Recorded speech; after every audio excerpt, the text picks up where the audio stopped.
Frank is running out of arrows. Frank is running out of arrows. Hey, they said griffins. I'm going to think of Harry Potter. Houston, make some noise, let me!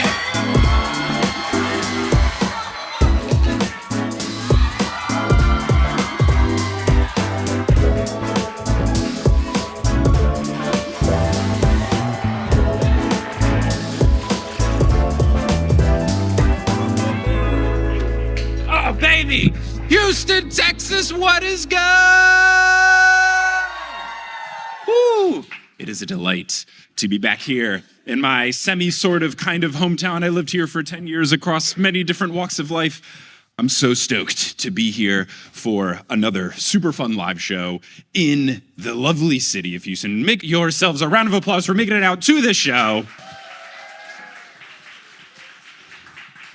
Feeling nice and Texan this time around. Went to the rodeo yesterday. That was good. Getting all fully Houstoned up before we do the Houston show. And obviously, we're going to be filling this guest chair with a very special guest, someone who also has spent many, many years in Houston. Please make some noise for someone that you know and you love. Obviously, I know and I love her too. Make some noise for tonight's guest. It's Mike Schubert.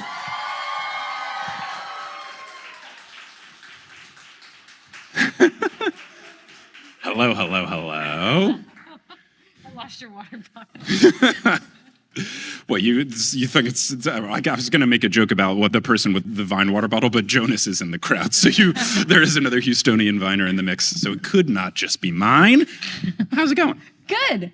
Did you enjoy your rodeo experience yesterday? I did. I have lived in Texas, in Houston, my entire life, and I've been saying it's my first one.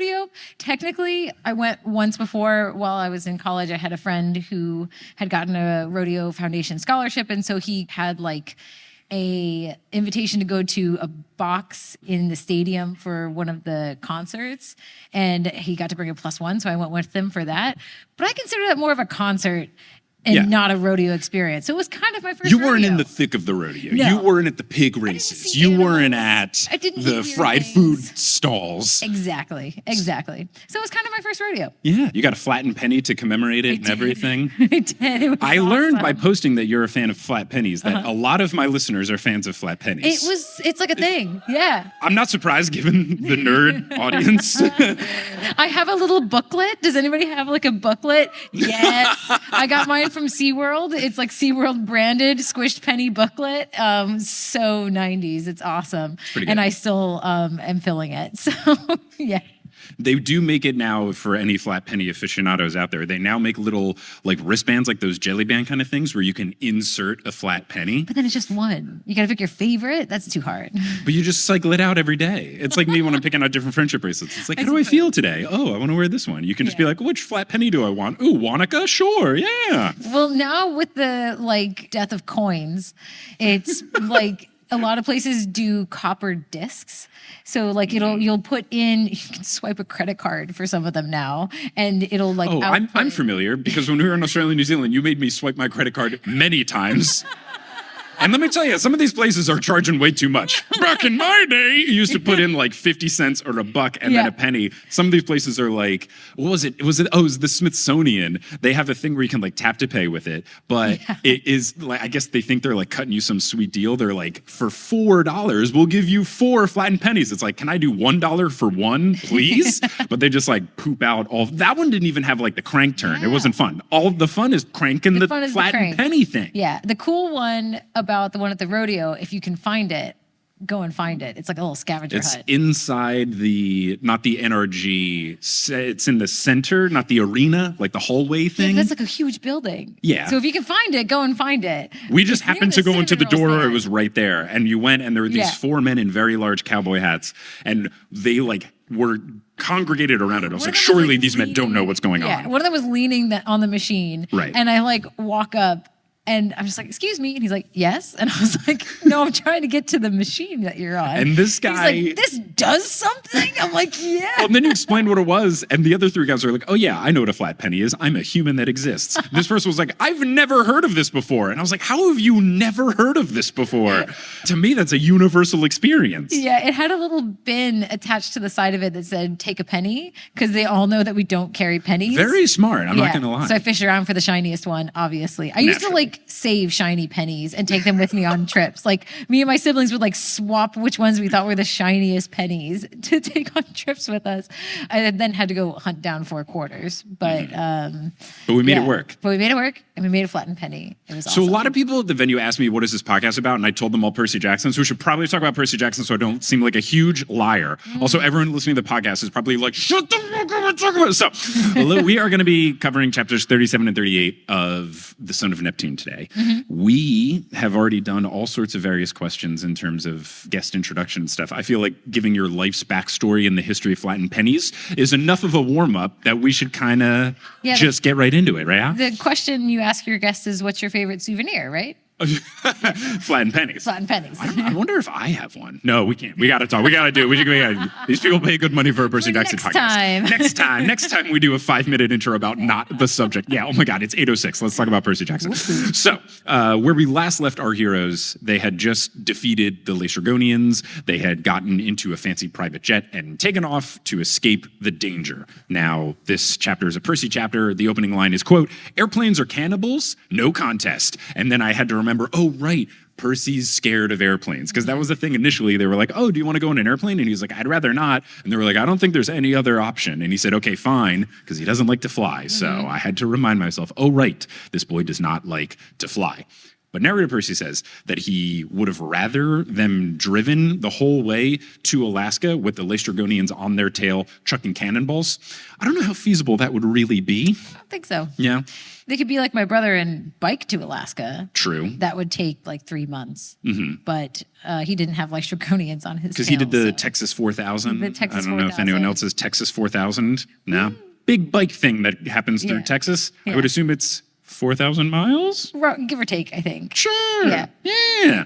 So narrator Percy reveals that he does remember flying, but it's hazy. So his memories are still coming back a little bit. He does recall, oh yeah, I do recall that I have flown before, but I can't remember it super clearly. He also recalls a Pegasus named Blackjack, which as a Blackjack lover makes me very, very happy. I'm glad that our good Pegasus friend has not been completely forgotten by Percy and the memory stuff that Hera put on his brain. Percy also says that he can remember being in a plane once or twice. He knows that as a son of Neptune, or as he writes as the narrator, a son of Neptune, Poseidon, whatever, he just knows he shouldn't be in the air. Percy then, whenever the plane has turbulence, blames it on Jupiter, aka Zeus. He thinks that that's someone that he should be cursing for it. And I feel like I should do the same. I don't love turbulence. I don't know anyone who does. But if it does happen the next time, I should be cursing Zeus/Jupiter the whole time. I think that'll break the tension, a little comedic relief when, it's me, when I'm not feeling so great in the turbulence. Well, here's the thing. I also don't feel great in the turbulence, but I know you feel worse in the turbulence. So I have to put on this tough man face where I'm like, no, Kelly, we're going to be okay. And inside I'm like, I hate this. I also hate this, but she hates this more than me, and I need to be a calming presence, especially now that we fly with a baby. I can't, like, the two of us can't be like, ah, while our kid's like, oh, yeah, everything's okay. And like, no, we have to be strong and make our way through this turbulence. Percy then focuses back on the other two of our team in the plane. He sees that Hazel is comforting Frank, saying that he did all that he could for his grandmother. And narrator Percy thinks that the tears that Frank could or is crying would be completely justified because you just lost your grandmother, you just lost your family home, you went through a really tough experience, and it wouldn't make you any less of a man, especially after you defeated a giant army of ogres. So you're a good dude. If you gotta cry, cry. It's okay. Percy still cannot believe that Frank is related to him. He's guessing that he would be his great times 1,000 nephew because of the whole like rough line to Poseidon/Neptune. And Frank, even though he's telling them various things about what's going on, he hasn't revealed what his family gift is, the fact that he can change into any living creature. I think part of it is probably because he failed to do it earlier, but he does relay the conversation that he had with Mars before the whole fight happened. And he explains Juno's prophecy for him, given to him as a baby. He explains the stick, that's his life force, and how he ended up giving this stick to Hazel. Percy figured out some of this stuff on his own, like Hazel and Frank having some sort of strange shared experience in the dream world, so he's not super shocked when Frank reveals some of this stuff. And he also thinks it now makes sense that Frank was checking his coat pocket like every couple of seconds throughout his entire knowing of Frank, because the stick that keeps him alive was in his pocket. And you know this from me, from the 15 seconds that I had the wedding ring in my pocket when I was going to propose to you. I was going to say, like, when we're traveling abroad and you have your passport in your pocket, you're always like, we leave like a restaurant, you're like, passport? We're like getting on a bus, passport? I just don't know what happens if you don't have a passport and you try to fly out of a country. Like, what happens? I never want to find out. Yeah. But like, I don't want to know, because, I usually travel with both my wallet and my passport domestically. If I lose one, I've got the other. It's okay. But if I lose my passport, I can't just like show up with my Texas driver's license in Poland and they'll be like, yeah, that's good, dude. It's a real ID. You're fine. Like, no. They don't know what that means. So I'm always super terrified. And then I'm always carrying around my passport because, like, what if I try to go to a bar and they're like, you look so young. You can't go in here. No. Surely we must card you. So. Yeah, I'm sure we would get home. I don't know how either. I don't know, man. Like, what do I do? Like, show them like a PDF of my passport on my phone and be like, I promise this is real and not doctored. This is not Photoshop. I promise it's real. Just let me on the plane. Like, I don't know. I don't know. I don't want to find out. But yes, I will do that. And as I've said on the podcast, if you're ever with me in an airport and you see the sign that says like no return if you leave, you know I'm taking my backpack off. You know I'm making sure my laptop's in there. You know I'm making sure my headphones are in there, my keys, my wallet, all that kind of stuff. I can't, even though if I've checked it recently. The first time you didn't do that, by the way, was when we flew here. I don't know if you noticed it, but I noticed it. I didn't do it? You didn't do it. Wow, I'm growing. And I didn't stop you to make you do it.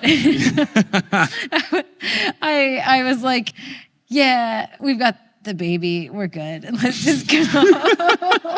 Priorities. Now, anyway, Percy Jackson. This makes Percy respect Frank even more because being here just took some serious bravery. Percy tells Frank that he's proud to be related to him, which I think is very sweet. Frank says that Juno has a plan for them with this whole prophecy of the seven business. Percy knows, and he doesn't like it, and he also knows that he didn't like Juno when he knew Juno, which is when she was Hera. So Percy's on top of things, mostly.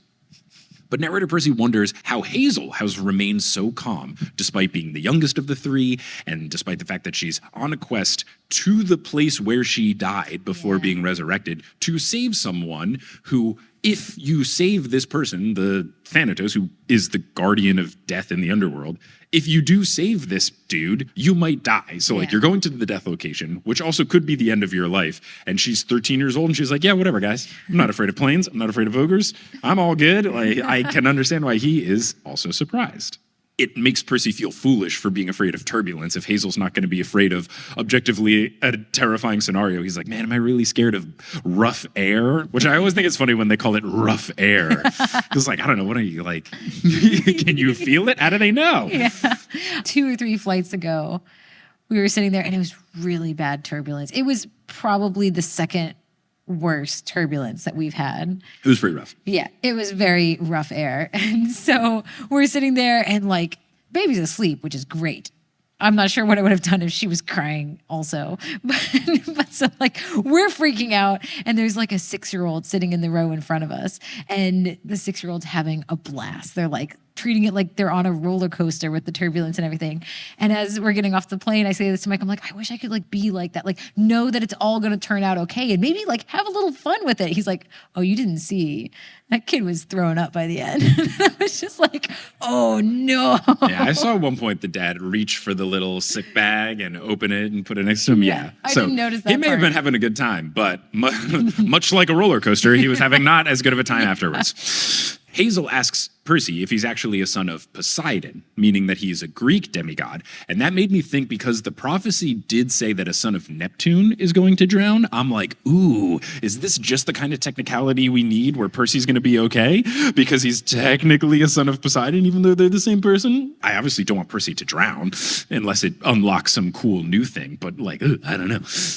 Percy admits that he has begun remembering little bits here and there ever since he drank the not poison in Portland, and he reveals that there is another camp, Camp Half-Blood. Now, what's wild about this is the other two have no idea about this. Obviously, we as the readers know, and now Percy knows, but this is news to Frank and Hazel. Once Percy says the name of Camp Half-Blood, he feels a rush of positive energy and good memories coursing through his body. Hazel and Frank are worried because if Octavian finds out about this other camp, they think that he's going to declare war. And he will especially do so because he thought that Percy was a spy. So it would be this like, aha, I knew it sort of thing. So it would really be a recipe for disaster. Percy says that he thinks that's why Hera/Juno sent him. Not to spy, but as part of an exchange for Jason. And speaking of Jason, Percy says that he saw a demigod that he thinks might be Jason in his dream, and he bets that that trio, or the Lost Hero trio, is going to come to Camp Jupiter to help them out. Frank reveals that Mars told him that Juno wants to unite the Greek and the Roman demigods against Gaia, but Frank is worried, given that their history is filled with bad blood, that it might not go super smoothly. You have such a good I'm not spoiling the future books for Mike face going on right now. I just thought of something I'm going to go post in my Trials of Apollo book club after this. Kelly's getting on the Discord during intermission to ramble about the things she can't say on stage. Just like no faces, just thinking about talking to other people later. Yeah, I've realized that this chapter is very much like the midpoint in an episode of a mystery TV show that I do on Meddling Adults, where it's like halfway through the episode of Shelby Woo, they're like, all right, here's the 4 people that were sketched out by. Like, this is kind of thing of like, all right, here are the stakes, everybody. So the problem is now I have to remember it, because otherwise in like 3 months when this episode comes out, people are gonna be like, what were you thinking? I'm gonna be like, I don't remember anymore. So continue. Locked in the Mind Palace. Hazel thinks that this is why the gods separated the Greeks and the Romans for so long. The instinct is conflict. And Percy says that they have to be delicate in their explanation to Reyna when they return, so that it doesn't go to that instinct. Frank corrects from the when to an if, and I will not stand for this lack of confidence in Frank. Come on, bud, we gotta be super optimistic here. Percy says that he trusts them, and he hopes that they trust him. He says he feels as close to them as he does to any of his old friends at Camp Half-Blood, and that's a really sweet thing for Percy to say, but I also believe that it's a blatant lie.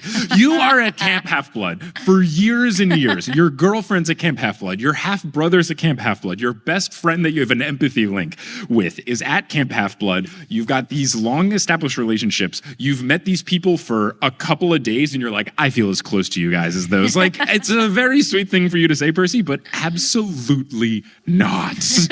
Not true at all. No way. I could say it's something like, you know, he lost his memory and these people kind of saved him in that moment when he lost his memory. But like, he's also been through the ringer with his other trio. So yeah. I could see him feeling as close to them as like some of the people he didn't have as much run with at Camp Half-Blood, like a Beckendorf or a Selena. But for him to say as anyone, like, that's just not true, man. Like, as Annabeth? No, right. No one's as close as Annabeth. That's Annabeth, dude. Yeah. Come on. Yeah. So good sentiment. Certainly untrue. Did you take Roman Civ or Greek Civ at Rice? I took neither of them. Oh. I know those were like the go-to. It was a very go-to. popular elective for people to take. Anyone from Rice in the crowd? Yeah, let's go. Did you take Roman Civ or Greek Civ? Greek Civ. I took Roman Civ. These were like, so at Rice we had distribution classes where like your major would be in one of the 3 and then you had to take like 4 classes in the other 2. And Greek and Roman Civ were like the easy D1s where it was like, oh, you like take these, it's like super easy. Yeah, they were fun. The professor was really cool and made it really fun. I took Roman Civ. I didn't take Greek Civ, but I was just thinking about that as we were reading this bit where they're finally like talking about the 2 coming together. I don't remember there being anything in actual history about the 2 hating each other, but maybe I've forgotten that bit. I can touch base with Dr. Moya to see, but it is funny. It's just another instance in my life of like having the opportunity to take a class and being like, when am I ever going to use this in my daily life? And then being where we are. Yeah. Much like when I took Latin in high school instead of French. What am I doing? What am I doing? But Percy thinks that suspicion will be rampant at both of the camps when they say that we're trying to work together. Hazel then surprises Percy by kissing him on the cheek. And narrator Percy says that it was a totally sisterly kiss. And I would hope that Frank knows that. Otherwise, he's going to be super upset because he's got an enormous crush on Hazel. I don't know, maybe this is like a thing because Hazel's originally from the 40s, so maybe that's like a thing people back then used to do, of just like a quick little peck, but like this is going to incense Frank, was my initial read on the situation. And we'll see how he feels about it quite quickly. Then Hazel gives Percy a hearty smile that calms him. And she says, of course they trust him because they're a family now. So a sweet sentiment, I totally get it. And then she asks Frank, don't you agree? And I thought he was going to be upset. And Frank gives the worst possible answer of any answer. He says, sure. Do I get a kiss? Ugh. I imagined it way more smooth than that. What? I imagine him saying In it what so world like, is that smooth? Be like, yeah, can I have a kiss too? But directly after saying sure, period? Sure. That's sure, exclamation point. Or sure in italics. Sure. That's not sure, period. Sure. Sure? Sure. Sure. If you texted me, do you want to get boba? And I replied, sure, with a period. Would you think that I said, sure? But if your dad texted you, sure, with a period. But he's Joel going, P. Schubert, who was born in 1959.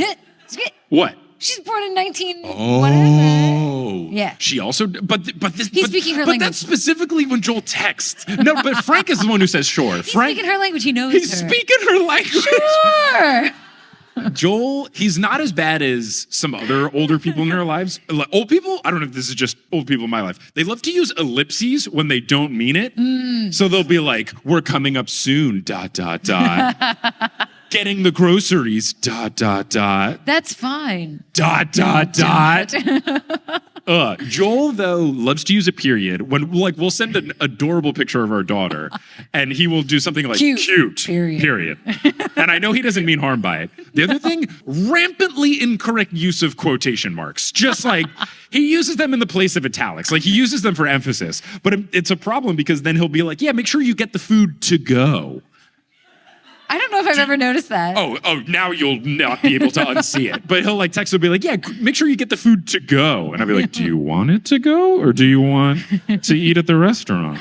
Why is this in quotation marks? Is there some third version of to go where like I get it on the plate and I steal the cutlery? Like, what do you mean, Dad? He's like done this for the longest time. He would do this on like banners in our travel baseball team, like when we would do like a car wash fundraiser, and it would be like, car wash fundraiser in quotes. Be like, Dad, you have to say fundraiser.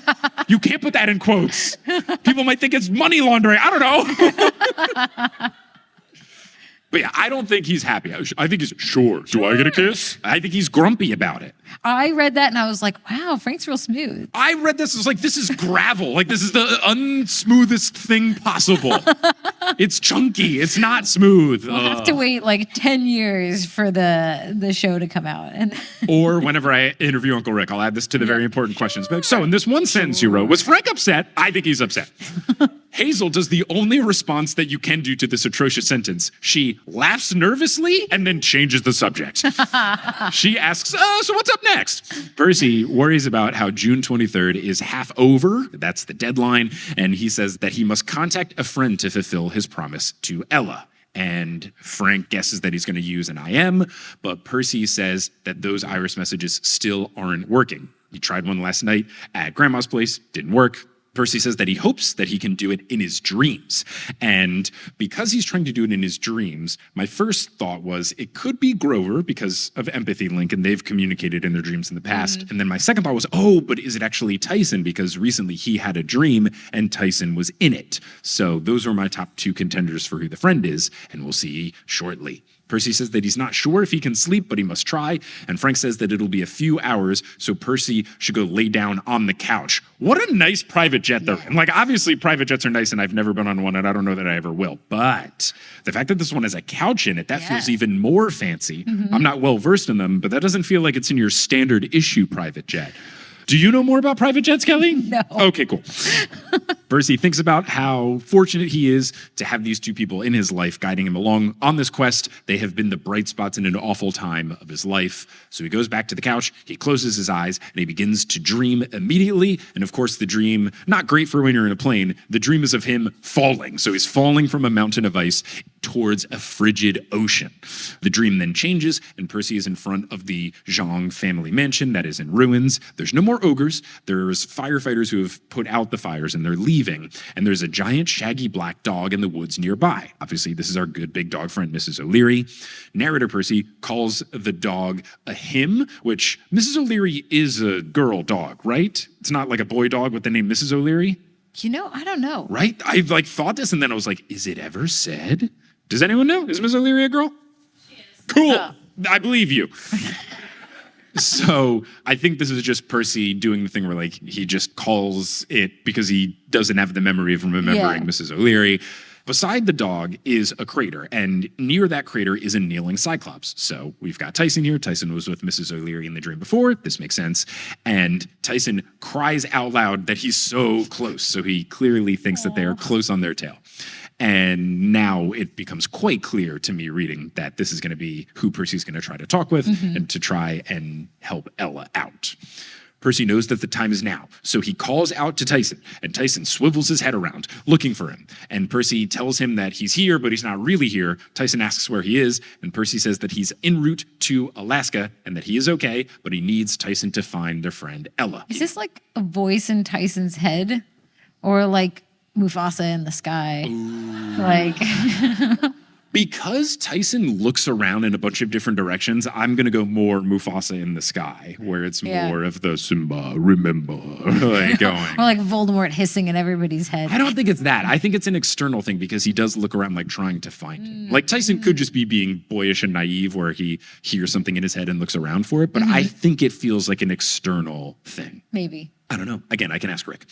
But he describes Ella to Tyson, and he instructs Tyson to protect her and bring her back to Camp Jupiter. He says to meet him atop Caldecott Tunnel, and Tyson understands and calls out to Mrs. O'Leary that they must find this harpy.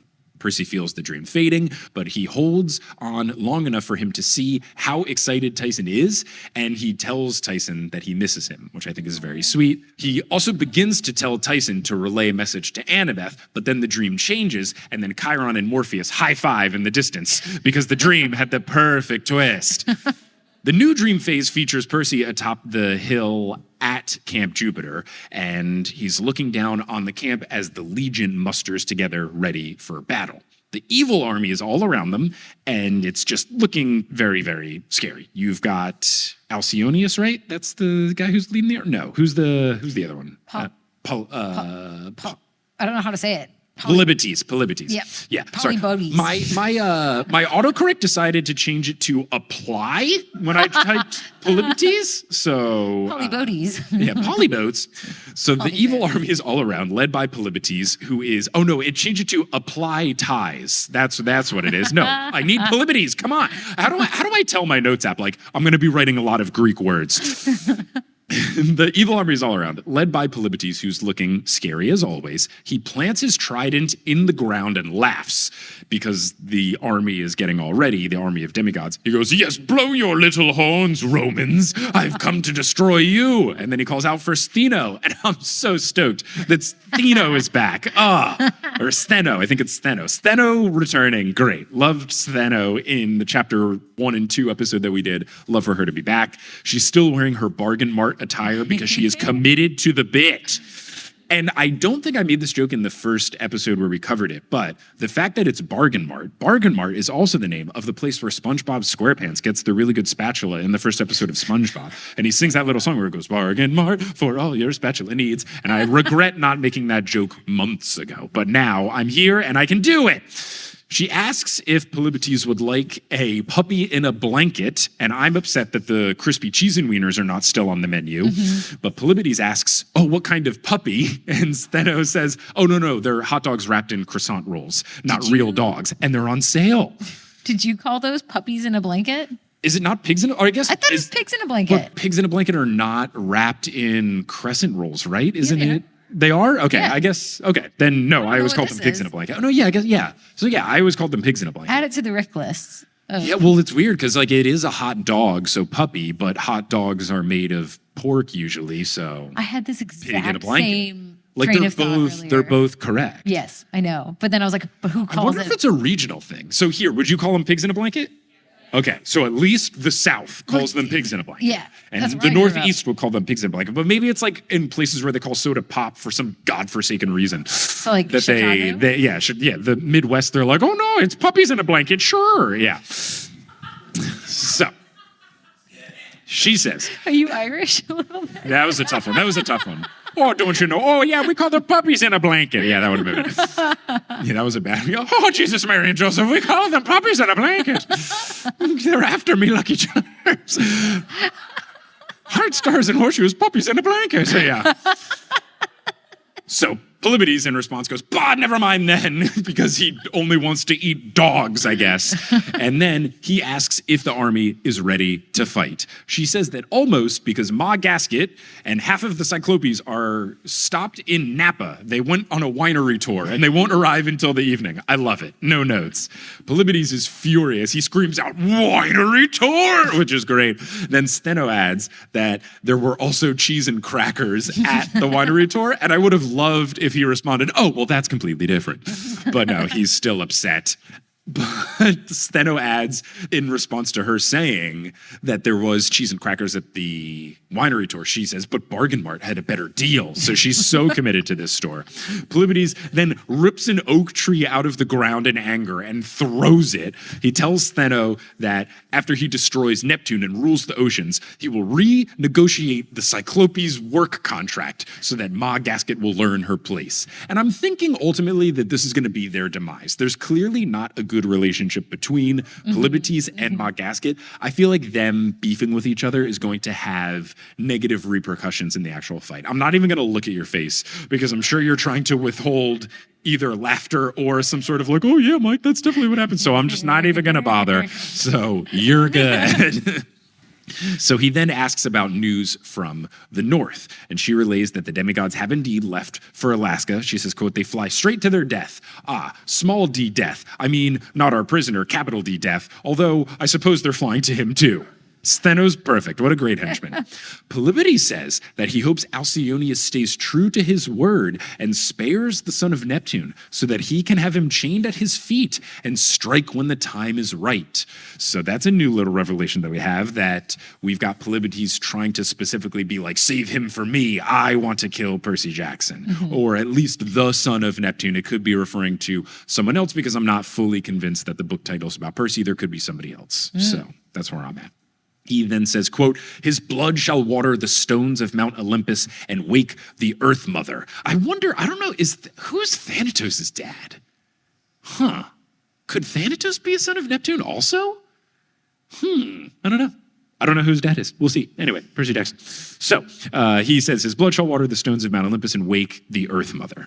And then he asks Steno for an update from the Amazons. And she says that she has not received any sort of update yet. They are still waiting to hear who won the duel between Otrera and Hilla the night prior. And she adds that it's only a matter of time before Otrera wins and wears down Hilla and joins them. And this makes Polybides okay with waiting, where you've got the Napa distraction, you've now got the Amazons waiting. So he's thinking, okay, we'll wait, we'll attack tomorrow. And clearly they need to have some sort of plot device for them to give our heroes time to finish their quest. So Naturally. I get it. It's fine. It's a book. We need this to happen. Polybides says that they must attack by tomorrow at sundown, though, because that is the Feast of Fortuna, and they can't go past that. Polybides calls for them to have a feast tonight, and Steno says, puppies and blankets for everyone. All the monsters cheer, which is great. And then Polybides spreads his arms and taunts the demigods again, saying that the legacy of Rome will be destroyed for the last time. And the dream fades. Percy wakes up. The plane is descending. Hazel asks Percy if he slept well. Percy asks, how long was he asleep? Frank says, for a few hours. He then looks out the window and sees an inlet of the sea between mountains, a city within the trees, and icy black beaches outside the forests. And then this chapter ends with Hazel saying, quote, welcome to Alaska. We're beyond the help of the gods. Ooh, ominous. So I've retitled this chapter, I Talk in My Sleep, since he communicated to Tyson via what? Did you forget to read chapter? I forgot that I needed to. Quick, on the spot, on the spot. Oh, You can also think of it during intermission if you want. Puppies in a blanket, anyone? Perfect. That's great. Yeah. Sure. With a period, apparently. So that brings us to chapter 38, which is also called Percy, which we also retitle. This one opens with, quote, "The pilot said the plane couldn't wait for them, but that was okay with Percy. If they survived till the next day, he hoped they could find a different way back. Anything but a plane." Makes me think that they will have a different means of transportation to get home, but I wonder what it's going to be. Indeed. Percy recognizes that he should be depressed given everything that's happening, but he feels invigorated by the Tyson dream experience. He's so happy to remember Tyson, and he's excited that he can recall some of the memories with him and the fact that he has good memories with Tyson. He also remembers Camp Half-Blood, and he feels invigorated to fight for his two homes, to fight for his two families. And I love how instantly he has embraced Camp Jupiter, to already be calling all of this camp that he was at for 2 days, 3 days, to call this like his home and his family. I think that's really sweet. Yeah, same level as his other trio. Yeah, that's a step too far, Percy, but calling him your family, I get it. Narrator Percy says, quote, "Juno had stolen his memory and sent him to Camp Jupiter for a reason. He understood that now. He still wanted to punch her in her godly face, but at least he got her reasoning." So he understands. It's good. He recognizes that if the two camps were fighting separately, they wouldn't stand a chance. But if they work in tandem, there's no fight they cannot win. Narrator Percy, okay. I was wondering if you were going to do it. I was like, is he gonna do it? Was it on purpose? I'm glad people got it, because there's a lot of times where I will like use particular turns of phrase in my notes, and then people will comment on Spotify and the podcast. They'll be like, "Oh, Mike had a huge missed opportunity to make this joke." It's like, I did that. Like in a recent episode, I said that someone who looked hungry looked underfed, because in the episode of Potterless, I mispronounced this word and said undurfed, and Googled it and still called it undurfed. And then a bunch of people are like, "Oh, Mike missed a joke to say underfed." I said it. That was intentional. So I'm glad that people had recognition so that I didn't get emails that were like, "Oh, did Mike mean to quote Wicked?" Yes. Narrator Percy says, quote, "There were other reasons Percy wanted to save Camp Jupiter. Reasons he didn't dare put into words. Not yet, anyway." And immediately I was like, "Yo, you can tell us, Percy. Like, let us know. We're your good friends, the recipient of the narration. Please tell us what's up." And I was wondering, is this Annabeth? Is this something else? It feels like it would be Annabeth. And then literally the next line is, quote, "Suddenly he saw a future for himself and for Annabeth that he'd never imagined before." So clearly he is getting excited about that possibility, but he doesn't want to talk about his relationship struggles and concerns with his two new friends quite yet. Or even he doesn't know if he's going to live till tomorrow, so he doesn't want to get his own breathe hopes hope up into something that might not even happen. Here's also my thought. Is Annabeth even going to want to go for this? She does not feel like the settle down in the quiet college town sort. I don't think this would be up her alley. Oh, okay, yeah, you can't tell me. I don't think so, but we will continue on. So the team takes a taxi into Anchorage. Percy releases dreams to the other two, and they are anxious but not surprised about the army being close. Frank is surprised that Percy has a Cyclops half-brother, and I was like, "Oh, Frank, you better learn how the Greek gods work, because you're related to the Cyclops too, my guy." Percy starts to say that this makes Tyson his great, but Frank goes, "Please, enough." And he covers his ears while saying this. Hazel is just focused on Tyson getting Ella to camp safely. She's very worried about Ella, which I think is very sweet. Percy's still worried about the prophecy lines that she said, the part about a son of Neptune drowning, and the mark of Athena burning through Rome. I'm starting to think more and more that the third book in the series is the Mark of Athena. I do know that that is a title of one of the books, but I don't know which one it is. I don't know if it was 3, 4, or 5. Since it's come up more and more in this book, I'm thinking it's going to be book 3, but we will just have to see. Percy thinks that he is unsure about what the first part means with the son of Neptune drowning, but he's beginning to get an idea about the second, but he can't focus on that now because he has to survive this quest. And I'm like, "Percy, you could tell us like really quickly. Like you could just let us know for like a sentence or two and it wouldn't be too much of a delay, and then that's okay. And then you can worry about this quest. But you're just sitting in the cab anyway. Why don't you just tell us what you're thinking, please?" But no, Rick's got to sell books based off of intrigue. As they turn onto Highway 1, which Percy thinks is just like a normal road, it doesn't feel like a proper highway, The sun is also high in the sky, despite it being the afternoon, and Hazel comments about how big Anchorage has gotten. The taxi driver asks, "Oh, has it been a while since you were last in town?" And Hazel says, "Yeah, 70 years." And then he just slides close the partition and continues the drive in silence. I mean, does he think he got like sick burned by this 13-year-old? He's like, okay, I have no patience for silliness. You're not over 70 years old. Like, just to do it completely silently is like, all right, sassy boy. Okay, taxi driver. Then we get a quote from the narrator. Percy had never smelled air this clean before. And either the windows are open in the taxi cab or this is very clean air. Because they didn't say that they were open. So I don't know how he can tell this unless the windows are open. He's got one of those air fresheners. The scent name is Clean Air. Never really smelled clean air. God, those air fresheners always smell so bad. Bad. So bad. And then like there's always one that's called like black ice and it doesn't just smell like water, which is what black ice is. I hate it. I hate it. I don't know if I've ever smelled that one. You know the worst one? It's that one. It's so bad. I don't know. Uber drivers and Lyft drivers and taxi drivers in New York love to have these for some reason. Yeah. And they're so terrible. I don't think I've ever smelled a tree car air freshener and be like, oh, that smells great. Can you please put that over the air conditioning vent so that it blows directly into my face for the whole car ride? Anyway, Percy Jackson, as narrator comments on the natural beauty of Alaska and the rundown nature of Anchorage, he also notes that there are dozens of bright blue giants walking through the forest. And I was thinking, oh, I wonder if this is the Hyperboreans. Frank points out one of them, and Percy replies, Hyperboreans, so confirmed. He is surprised that he remembered the name of them, but that's one of the memories that has been unlocked. Percy explains that they are giants from the north, adding that he fought some when Kronos invaded Manhattan. And Frank, in what is now 100% minted as the trademark Frank move, goes, when who did what? I love Frank is like, it's always this thing where like something wild happens, someone attacks them or whatever, he's not worried, he's like ready. But the moment that anyone reveals some sort of plot point from one of the other books that he wasn't in, he's like, whoa, what are you talking about? I love it. He's so consistent. It's great. And then Percy, in a classic Percy move, just goes, long story, but these guys look, I don't know, peaceful? And Hazel says that they usually are, noting that they are as common in Alaska as bears. She says that they are invisible to mortals, and they never gave her any problems, aside from the one time that one almost stepped on her. Frank goes, bears.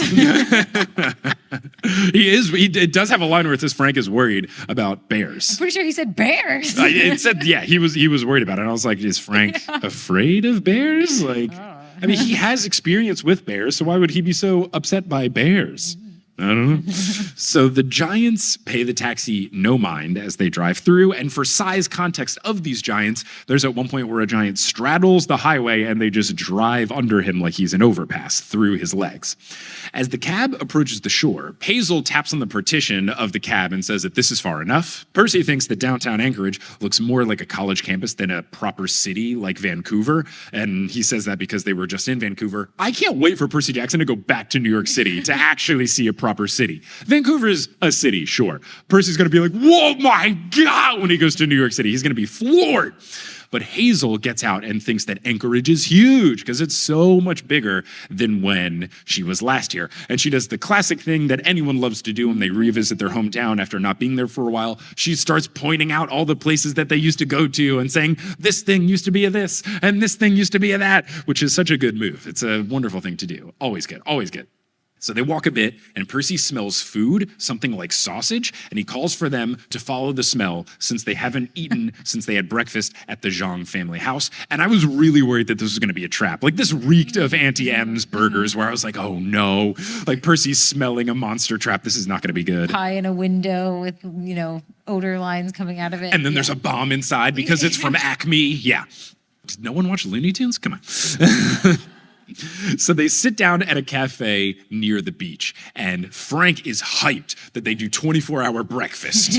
Percy reminds him that it's dinner time, despite the sun being high in the sky. But Frank says that if he could, he would eat breakfast, breakfast, and breakfast. And that is the most Kelly Schubert-coded thing I've ever heard. Yeah. You always want to eat breakfast every single meal. Yeah. It is quite frequent that you ask if we can have breakfast for dinner. Yeah, it's true. Which I like breakfast for dinner as like a taste concept. accept because I like breakfast food, but I personally feel like breakfast food is not as filling as like a proper lunch or a proper dinner. Or Probably at why I'm least, okay with it, though. yes, I mean, Yeah. I think that's the problem, is I am a very hungry growing boy. Yeah. And you are a tiny little nymph who will eat 5 Cheerios and be like, tasty. Although I will say now with the baby, sometimes when we don't know what to make her, we make her an egg. Yes. And it's an easy thing to say, like, dinner, egg. And I'm like, oh, me too. And we'll have to tell her when she grows up, we'll be like, when you were 10 months old in 2025 and eggs cost $38 a dozen, we still made you eggs because we're good parents. But only one. Only one, no. Well, she throws half of it on the ground anyway. I paid $50 million for this dozen of eggs. I'm not going to give her more than one egg. What am I, made of money? What am I, made of eggs? Yeah, which is just synonymous with money now. Yeah. But no, I get it. I'm more chill with breakfast for dinner in an all-you-can-eat scenario. Like if I'm at some sort of buffet and they do breakfast at dinner, I will load up on breakfast food. But if I have to be the one like cooking and preparing and paying for the breakfast food, I don't want to do breakfast for dinner. I'm doing breakfast for breakfast. Yeah. I know you made fun of me for like how I ate when I lived in Paris. When I first moved to New York, I had eggs on toast for dinner like every day. I It was mean, like at least the that's most a proper food. affordable meal that I You're could underselling that in France you made malto meal, which is like somehow worse than oatmeal. have.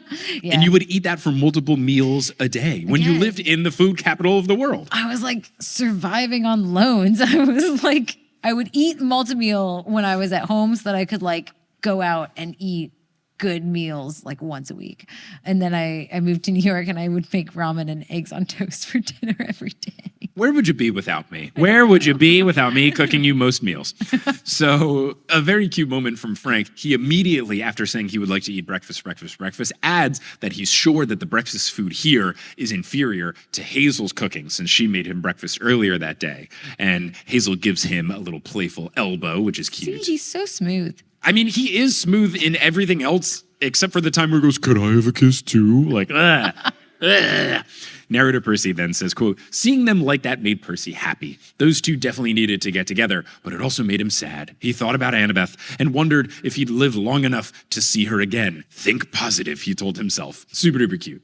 Percy decides that breakfast sounds good because he's a team player, so they're all getting breakfast. Narrator Percy says, quote, "They all ordered massive plates of eggs, pancakes, and reindeer sausage, though Frank looked a little worried about the reindeer. You think it's okay that we're eating Rudolph?" And Percy replies, "Dude, I can eat Prancer and Blitzen too. I'm hungry."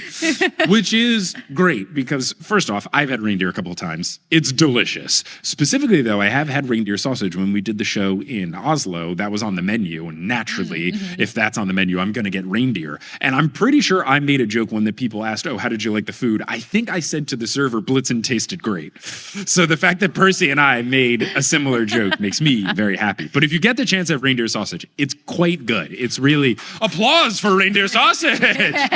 But no, it's good. Did you have any of it backstage or no? Alaska grown. I see your shirt now. Oh. Nice. Oh, right. Yes, Adam. Yeah. Yeah, I get it. Awesome. That's good. No, that's, you've been messaging me like cool Alaska fun facts on Instagram, and it's good. Like, it does help with the context. So it's good to know because I know nothing. And we'll get into that later when they get into the Alaska chapters that I was just like, whatever. Like, I know nothing. But you know more. So we'll get into Alaska stuff. But yeah, look, reindeer sausage is some good stuff. So Percy thinks that the food is great. And he thinks that he's never seen anyone eat as fast as Frank. And as the narrator, he says, quote, "The red-nosed reindeer did not stand a chance." So Hazel starts mapping out their search plan on her napkin. And it never clarified what she was using to draw on the napkin. So I was wondering, is she using Riptide in pen form? Ketchup. Is she, or is she using food? Because it's something like she took a bite out of blueberry pancakes and mapped on the plan. I was like, is she using like the blueberry sauce to be like, all right, yeah, All right, so here, So she's mapping it all out. Basically, they could get to the glacier by sea, but it would take a while. The fastest way is actually to go by land. But Frank reminds us that that would be the most dangerous way to go because Gia controls the Earth. Now, thinking that Rick is trying to conquer any sort of well-actually crew that could come along to protest this decision, Hazel says that she thinks that their plane was too big for the Seward airport. That feels impossible. I don't know what airport would be like, a private jet is too big. Even if that's not reason enough, Percy goes, no more planes, please. So they're ruling out air travel. I think it's fine. We need to get some ground travel. They need to fight monsters. It's been too long since they've fought monsters. All they did was run away from the ogres. So I get that we need a chapter where they are going by land. Mm-hmm. Hazel says that there is a train that they could catch. And look, we love a train. Gotta love a train. Let's have a train chapter. And there was this whole thing between Percy and Hazel going on about how the map looked like it was a seagull's head. And he was like, that looks like the eye. That looks like the beak or whatever. But I did finally start to take a note about this because when she's drawing out the route of the train, it goes across the neck of the seagull. And as a notorious seagull hater, I now fully support this plan. I think they really should take that train. And you hate seagulls too. They stole your food in Norway. Stole my food. Not good. Hazel says that they'll have to catch a boat or a plane after the train ride to get to the glacier, and Percy requests boat. Hazel says that that's fine since it's a short boat ride. She doesn't like boats. Percy doesn't like planes. They compromise. We love this. And she says, okay, but first we got to survive getting to Seward in the first place. Percy looks out into the middle distance out the window, worrying about how they have just 24 hours before the Feast of Fortuna. And now we have fully entered that this book is just an episode of 24, where at the end of every chapter, it'll go doo-dum, doo-dum, doo-dum, and they'll never charge their phones. So he continues to gaze out the window and he looks at the sea. It just feels different to him. Quote, the ocean here felt different, still powerful, but freezing, slow, and primal. No gods controlled that water. At least no gods Percy knew. Neptune wouldn't be able to protect him. Percy wondered if he could even manipulate water here or breathe underwater. And now, me worrying about Percy drowning is back on the menu, so I can't rest easy. A Hyperborean walks out into the ocean and then picks up a killer whale, but then tosses it back in, I guess, disappointed with what he found. Frank then says, good breakfast. Who's ready for a train ride? And that is where we're going to end the first act. So let's all now say goodbye to the podcast people. Goodbye! Hello and welcome to the Son of Fortune Shubio edition. I'm here in the Shubio, but soon I will be not in the Shubio for quite some time because I'm going to be on tour. The Midwest Tour is happening starting this week. If you're listening to this the week that it dropped, and that means that our live show that we are streaming wherever you get the internet is coming up this week as well. That's on April 13th, 2025, where we kick off our coverage of Mark of Athena. And just to put this in context, the episode for that will come out on June 23rd, 2025. This stream is April 13th, 2025. So if you want to hear my thoughts on the beginning of the next book over 2 months in advance, you got to watch the stream. You can watch the stream live. You can watch a replay after. You can do both. It's got live chat replay, whatever you're trying to do. You can get tickets at thenewsolympian.com/live. And you can get tickets to all of the Midwest shows. We've got a whole bunch coming. Let's go through the rundown. Going to start in Minneapolis, St. Paul on April 10th, then Milwaukee, April 11th, Des Moines, April 13th, Chicago, April 14th, Columbus, April 16th, and Cleveland, April 17th. I posted what chapters we're all doing on Instagram at Newest Olympian, so you can head over there to see the specifics. But basically, the first two shows we're going to conclude Son of Neptune, and then the rest of the shows we will begin Mark of Athena. Tickets for all of those are live at thenewsolympian.com/live. Johnny Frolickstein will be a guest for 3 shows. Eric Hamilton Schneider will be the guest for all but the first show. It's going to be a lovely, lovely time. You gotta come through. Speaking of streams, I recently did a stream for all TNO patrons where I played the Percy Jackson Nintendo DS game. I played the first 2 hours of it, and it's a wild ride. And honestly, the game is really fun. It is absurd in terms of the plot liberties that they take and new characters they create and all this other stuff. The art is wild. The music slaps. It's a strange game, but the fighting mechanics in it are really fun. I'm having a blast, and I'm probably going to do it on a regular basis. So you can watch that first stream if you are any TNO patron, and then you can watch the replay of that with live chat replay. And then if you're a patron, whenever I do the next one, you can watch the next one. So this first one was really fun. I'm excited for the ones down the road. Also, what's going on right now, pre-orders are open for the merch line we're doing with Inland Stuff, a local company based out of Indiana. We have a bunch of really cool shirts. There's a Medusa Statue of Liberty shirt. There's a Blackjack Pegasus flying over New York shirt. There's a TNO long sleeve. There's a TNO hoodie. There's a bunch of good stuff. They, I believe, are adding stickers as well. There's all this cool stuff that you can get at inlandstuff.com. They're doing pre-orders now until April 25th, and then the stuff will get shipped out in early May. Domestic shipping is $9, but it's free if you place an order $50 or more, and then international shipping is just a flat rate $12 no matter what country you're in. Just a note, I'm not going to have these merch items on tour with me. These are just for this drop. Inland's running all the stuff, so if you want these shirts, you have to do it there. And then speaking of Inland and shirts and tour and stuff, Minneapolis St. Paul won our little t-shirt competition we were doing. If you have not placed in the order, you got to do it today. They're making the shirts today on Monday, April 7th. So technically the deadline was passed at midnight. I don't know if they've actually made the shirts by the time you were listening to this. So head on over to bit.ly/TNOMSP shirt, all lowercase, if you want to get that shirt where it's the TNO logo with the outline of Minnesota and you want to get it at the live show. But you got to run because they're making the shirts today.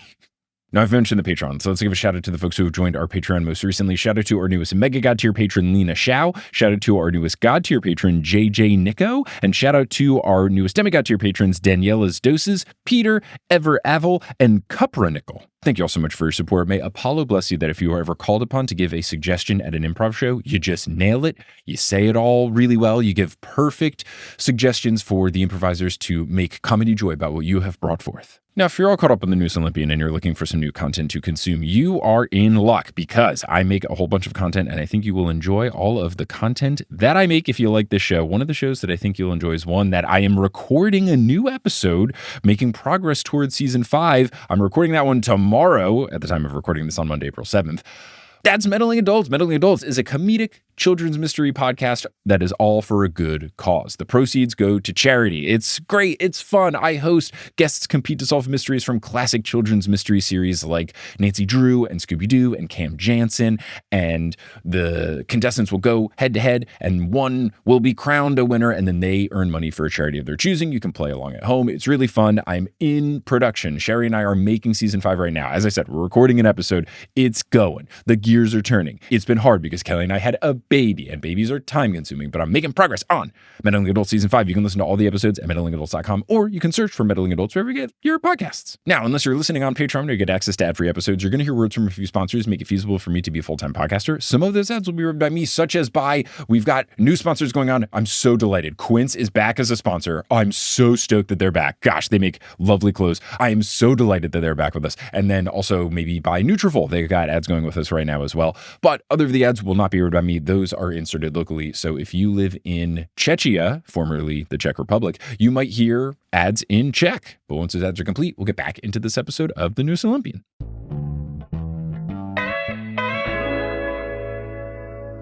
Hope you all had a good intermission. I missed you all so dearly.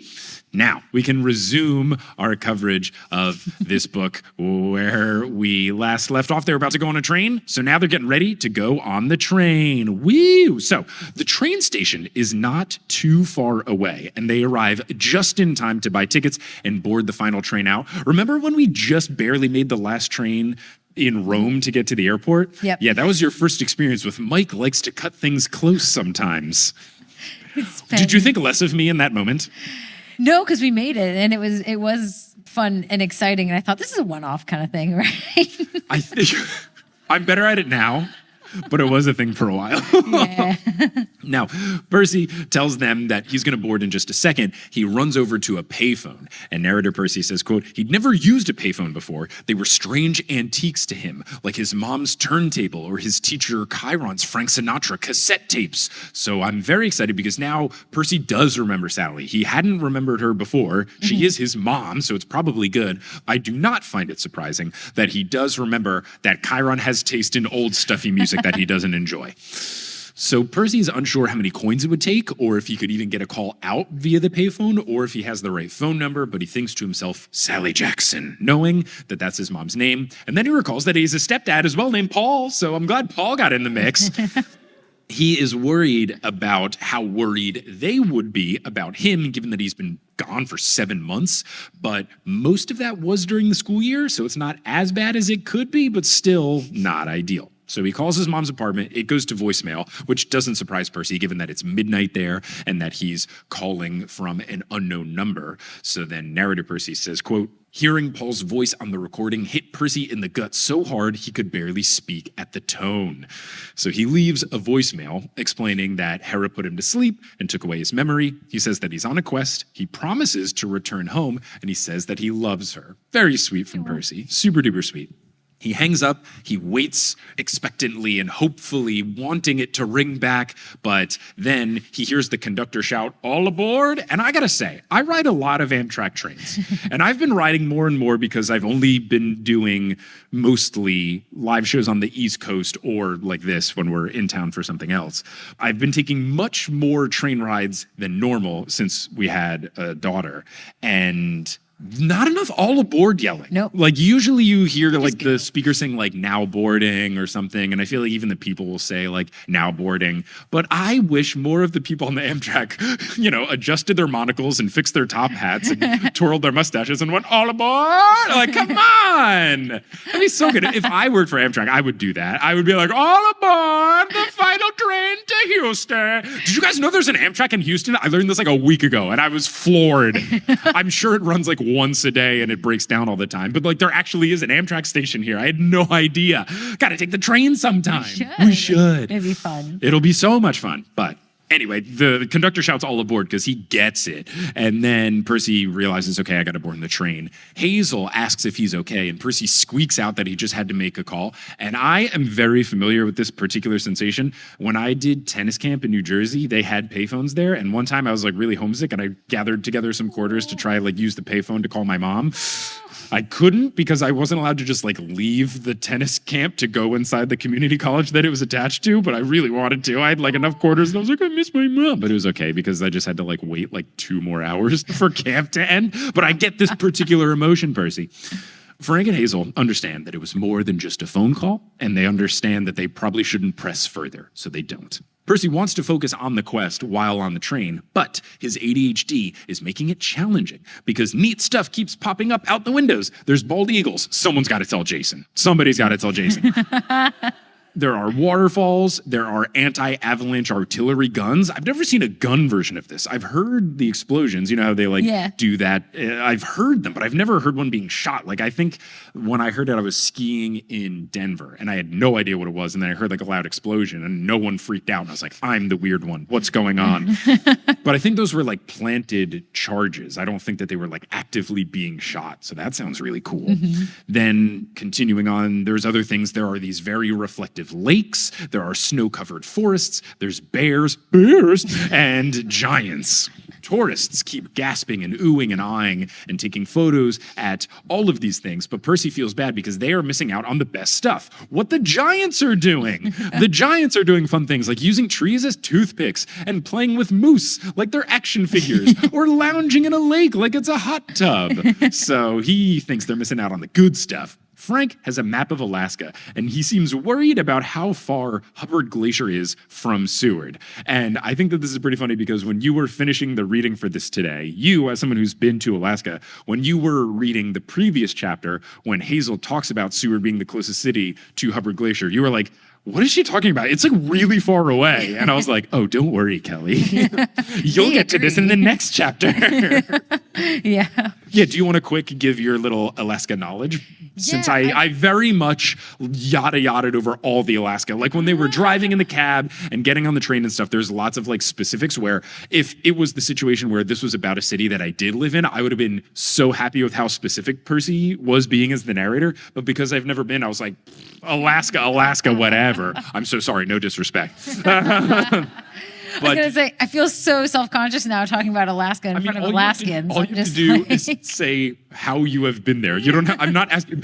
Tell us everything about Alaska, Kelly. History of Alaska. Just what is your history with Alaska? As I mentioned, my brother biked from Texas to Alaska, and we took the easy route and flew there to meet him at the end of his bike ride, rented a camper van, and then drove around from Anchorage to Seward, up to Denali. We were there for like a week and a half, all in all. Coolest bit was we actually saw like Denali on like a clear day, which apparently is not a given. My mom had been like 30, 40 years prior, and it is often covered in cloud because it's so tall and it's Alaska. And it was amazing. It was really, really cool. It is like they were saying, he's never smelled air so clean. Like, yeah, you've never smelled air so clean. It just feels so different when you're up in the national park and preserve. It's so cool. It's amazing. In the preserve, they have a whole bunch of it that like isn't accessible by bus or car, but nothing is accessible by car. You take a bus in, you park your car outside of the preserve, and then the bus only goes like, I don't know how many miles in. You ride the shuttle bus and you can get off wherever you want. And so that's what we did. We had a guide with us, which was nice, but it was like us and like 10 people, and you just like tell the bus to stop and they'll let you out, and you can just like start You tap on the walking. partition, you say this is far enough, and then they exactly. let you out. It was so cool. We went in like 2018. I distinctly remember you went. No, it was not in the summer. It was in August. I thought it was later than that because I couldn't go because I was just about to start at my new job in New York, and I couldn't do it before. Yeah. And it was this whole big family trip, and I was like, dang. It was really cool. I'm sorry, it was very cool. I'm aware. I've seen all the photos that your family shows and talks about all the time. Cool. I think my brother would have appreciated more rest time between his bike ride and the trip. Oh, yeah. He was asleep every chance he got. He did bike for 4,000 miles prior. Half the pictures were like him sleeping in the National Park Center, him sleeping like in a camping chair. I have vacationed with your mother before. Your mom doesn't enjoy relaxing on vacation. It was an intense vacation, and he had just biked 4,000 miles. He was pretty tired. Understandably so. Yeah, but it was very cool. Highly suggest that anybody who can go goes, because I've never experienced like being that far away from the power of the gods. Yeah, exactly. Well, thank you. Anyway, Percy Jackson. So Frank says that he's mapping out possibilities, and narrator Percy says, quote, Percy didn't know what that meant, but he let it go. Great. I love it.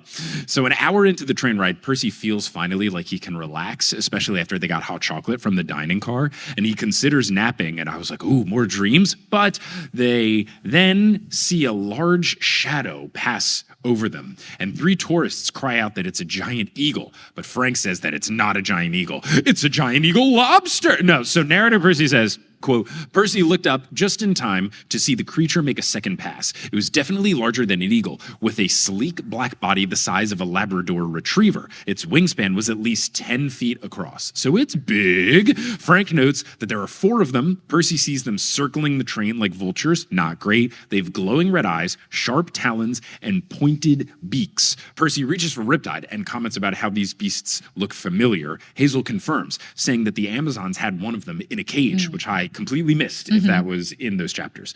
She starts to say more, but then the e-brake of the train slams on and they get sent forward as the brakes screech. Tourists are sent flying, which I was like, yes, good. And then it says, quote, the monsters swoop down, shattering the glass roof of the car, and the entire train toppled off the rails. Oh, that's the end of this chapter, which I've retitled, I'm at a payphone. What do you have chapter 38 retitled as? Forgot again that I was supposed to be doing this.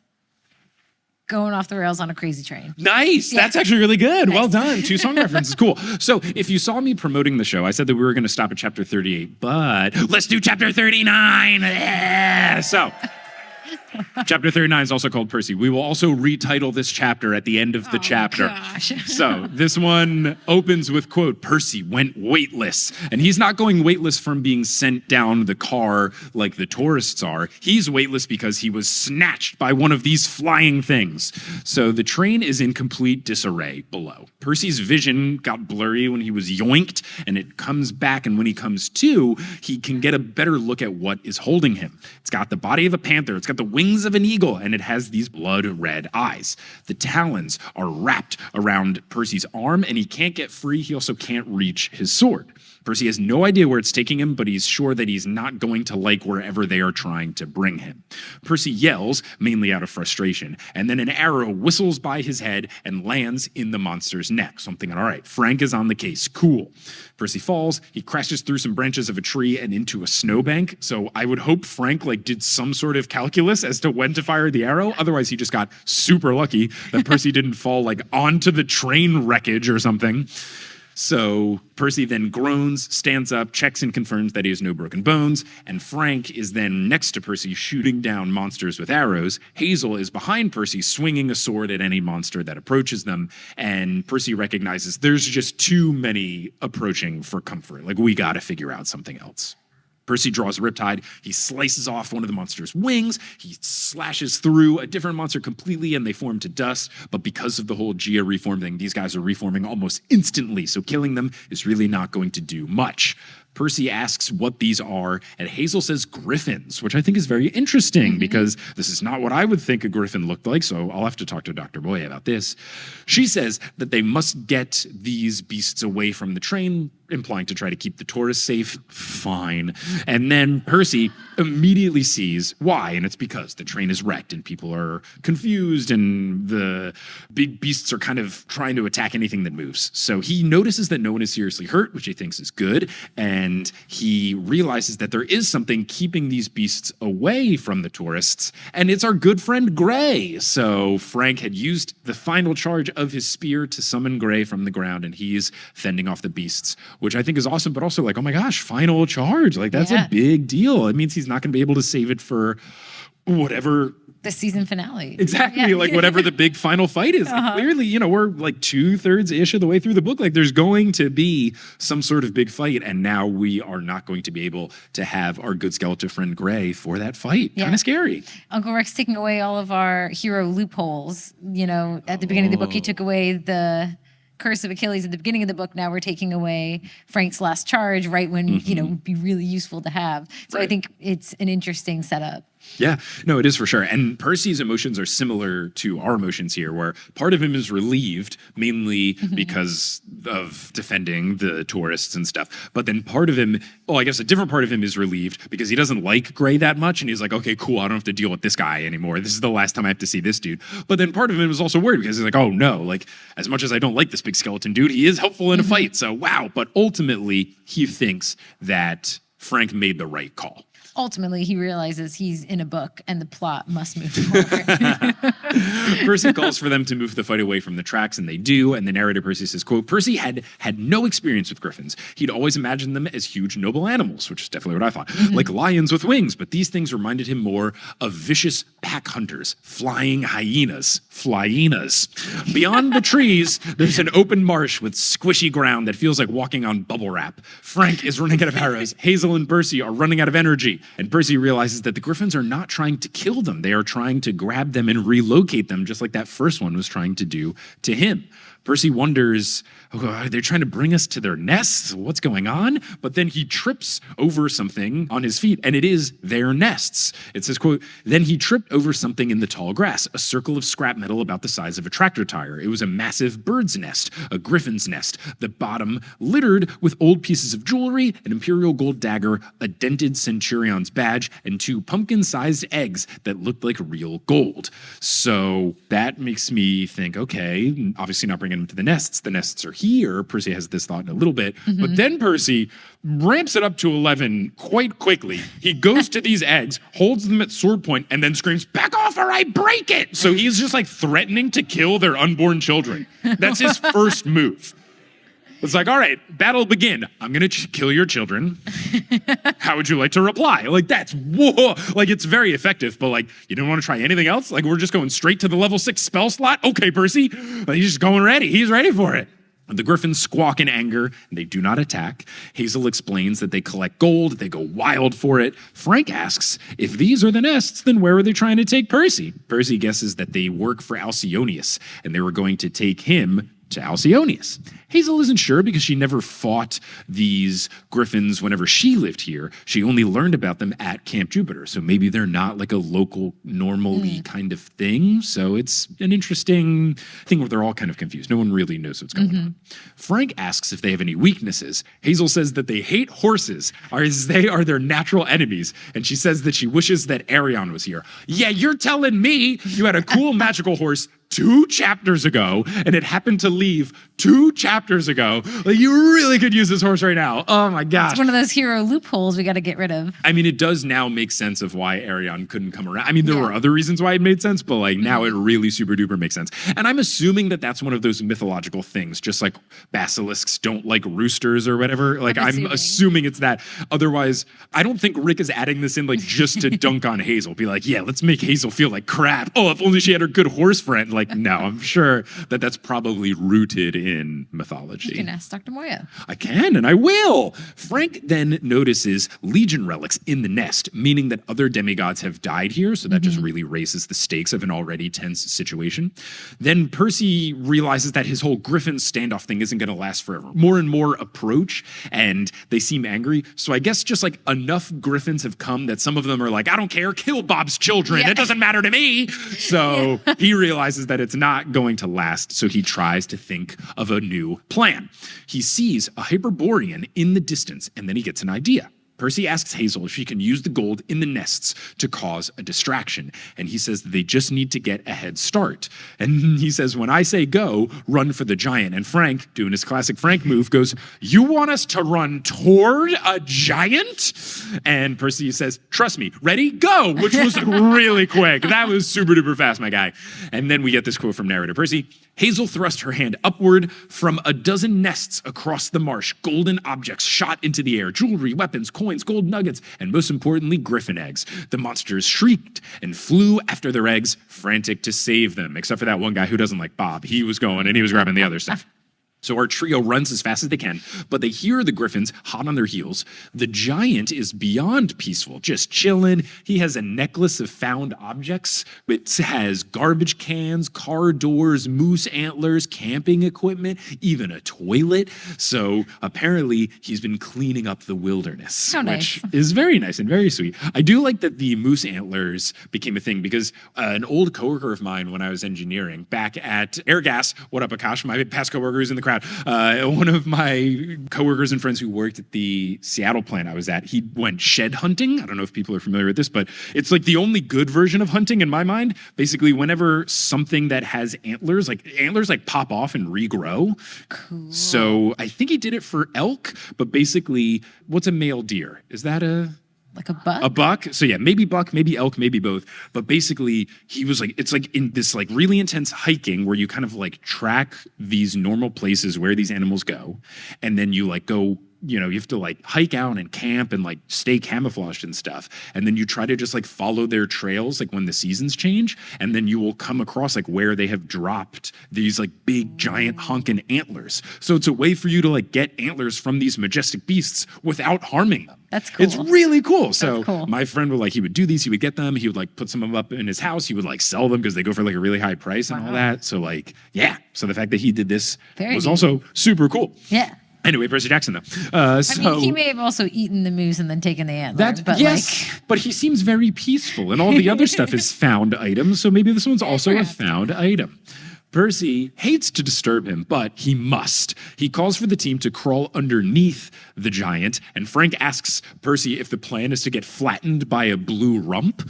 Percy says, lay low and only move if it's absolutely necessary. The griffins then come. The giant sort of shifts and swats at them, and they start pecking at him, and he goes, ruh?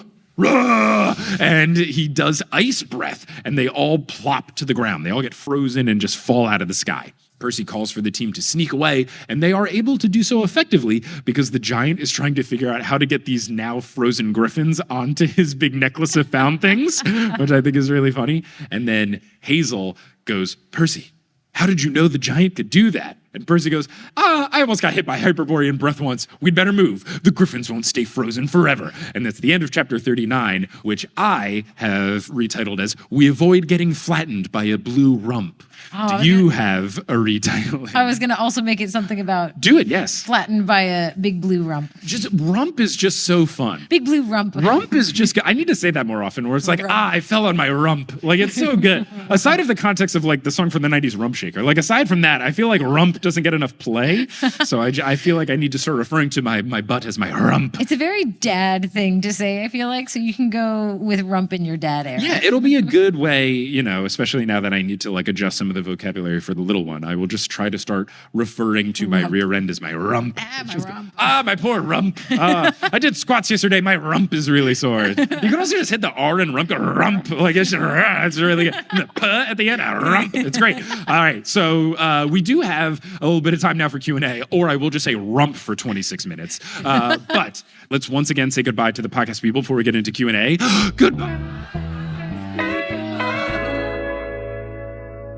Hey, it's Mike from the future. We're here with another break just because it's a longer episode, but I do want to say things that are specific about this episode. First, in this episode, Kelly and I will have made reference to classes at Rice University called Roman Civ and Greek Civ. I don't think we ever specified that the Civ is CIV, short for civilization. So the classes were Roman civilization and Greek civilization, not Civ like SIEVE. It wasn't about Roman and Greek mesh filters and such. Also, I'm going to put a poll on Spotify. So if you're listening on Spotify, sometimes you can do Q&A polls and stuff. I'm going to put a poll to see if I was right or if Kelly was right for the interpretation of what Frank meant with the kiss on the cheek. So vote. I want to see the results. I'm genuinely curious. Also, I did the thing where I put my camera on a tripod and filmed some of this show. I'm going to try to put that up on Patreon soon, but I'm going to be honest, this week is slammed. I don't know if I'm going to be able, I'm going to try to do it, but it'll get up at some point. I didn't get to do the tripod from the crowd just because I forgot until the last second. So it's like an angle from the green room door. It's interesting, but the video version hopefully will live on Patreon if I have some time. And then also in the Q&A, there's going to be a time where I reference a children's book that says something about the world population. And instead of making an allusion to there being 7.9 billion people at the time this book was written, I flipped it and did 9.7. So I mixed that up and said that there were too many people on Earth. And a final note, we talked about Alaska a little bit in this episode. I know I've had some listeners send helpful Alaska stuff. I think I'm going to put that into the next episode because I kept just thinking that there was going to be like more of like an Alaska discussion in the books, and I was waiting for that and it didn't really happen. But I think next episode makes more sense to put it in as opposed to this one because it's already just so long with the length of the episode, the Q&A, all that kind of stuff. So if you're one of the people who reached out, don't worry, I'm going to put it on. And if you're someone who's hoping for more Alaska stuff, don't worry, it's going to be there. So now there will be a couple more ads. Once those ads are complete, we will conclude this episode of TNO with the very fun Q&A.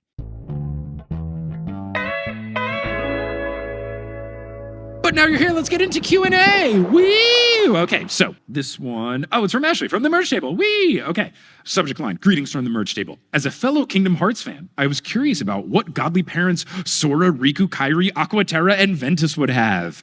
Ooh, you're a big Kingdom Hearts fan as well. Okay, so easy one. We could just give Aqua, Poseidon, and Terra Gaia? Ooh. He does get kind of evil, so that like weirdly kind of fits. Yeah. And then Ventus was wind, so it could be like Aeolus. But does Gaia have kids? Wouldn't like Demeter like? Yeah, I guess if we're going more traditional, it could be Demeter for Terra, and then Ventus. Who would be wind that's like an Olympian as opposed to Hermes, maybe? I was gonna say Hermes, yeah. Okay, so let's see. Sora, big main character energy. Zeus? Yeah. Yeah. Riku? Hades, because he does go evil. Yeah, and he goes like full darkness. And he uses like shadow travels, I was gonna say basically. shadow travels, And then Kairi, she feels like very like pretty girlish, so maybe Aphrodite? Yeah. Mm-hmm. Yeah. Cool. That feels good. Man, I want to play some Kingdom Hearts. Yeah, me Gosh, too. these games are so good.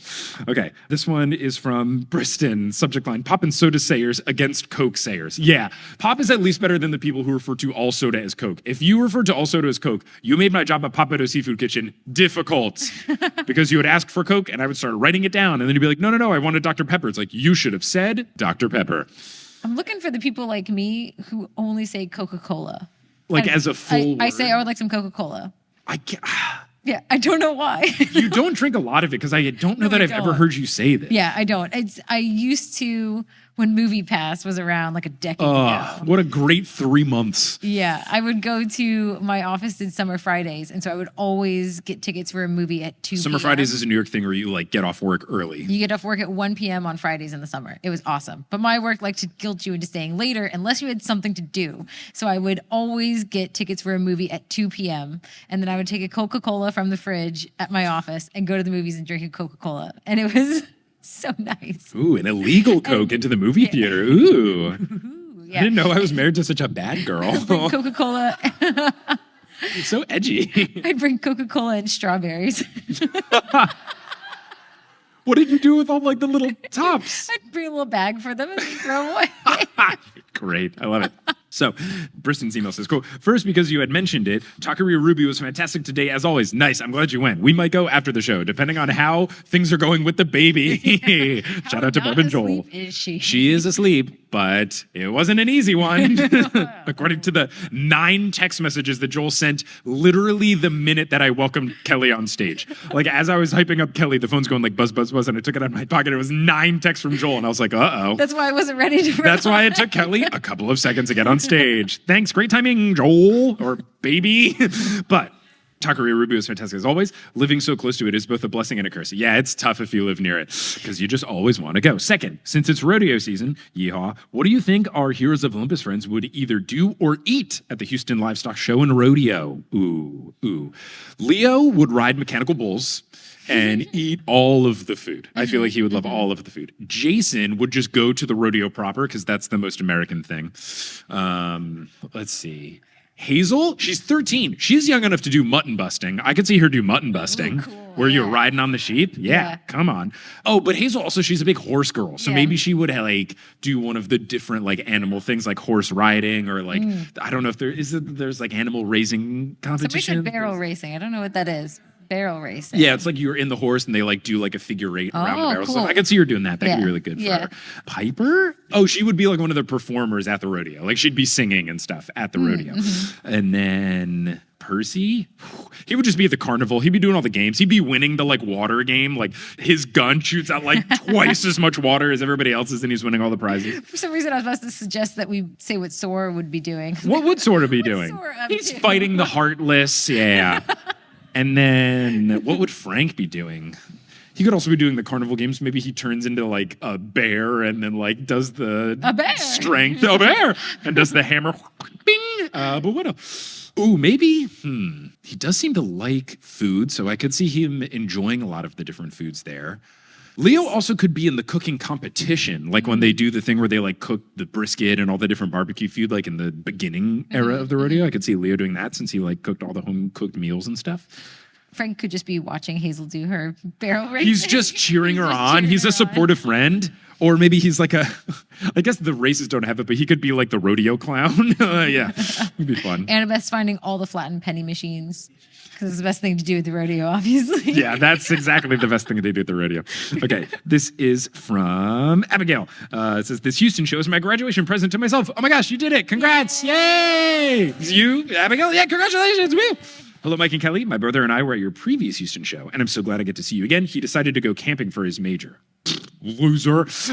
We have been longtime listeners of both Potterless and TNO. I just graduated college with a degree in elementary education, and I was wondering what you think the Percy Jackson character's favorite children's books would be. Also, what was yours/your favorite to read to your daughter? Never too early to start reading to children. Thank you for coming to Houston again. Keep doing what you're doing. Have a great day. Abigail. P.S. I love your Mo Willems annoying pigeon socks. Yes, so I do have pigeon socks. My mom gave me these. These are from the Pigeon books by Mo Willems, who is great. I have a bunch of them. I have a pigeon bobblehead. Probably the answer to your question of what's I your favorite book I to do read. like those a lot. There's one by the pigeon called Be the Bus, where it's the pigeon writing like aphorisms and stuff, but it's like instead of, it's like taking like words of wisdom, but like making them, sassy pigeon specific. And there's a really good run of one where it says, better to say I love you more than ever than I used to love you less.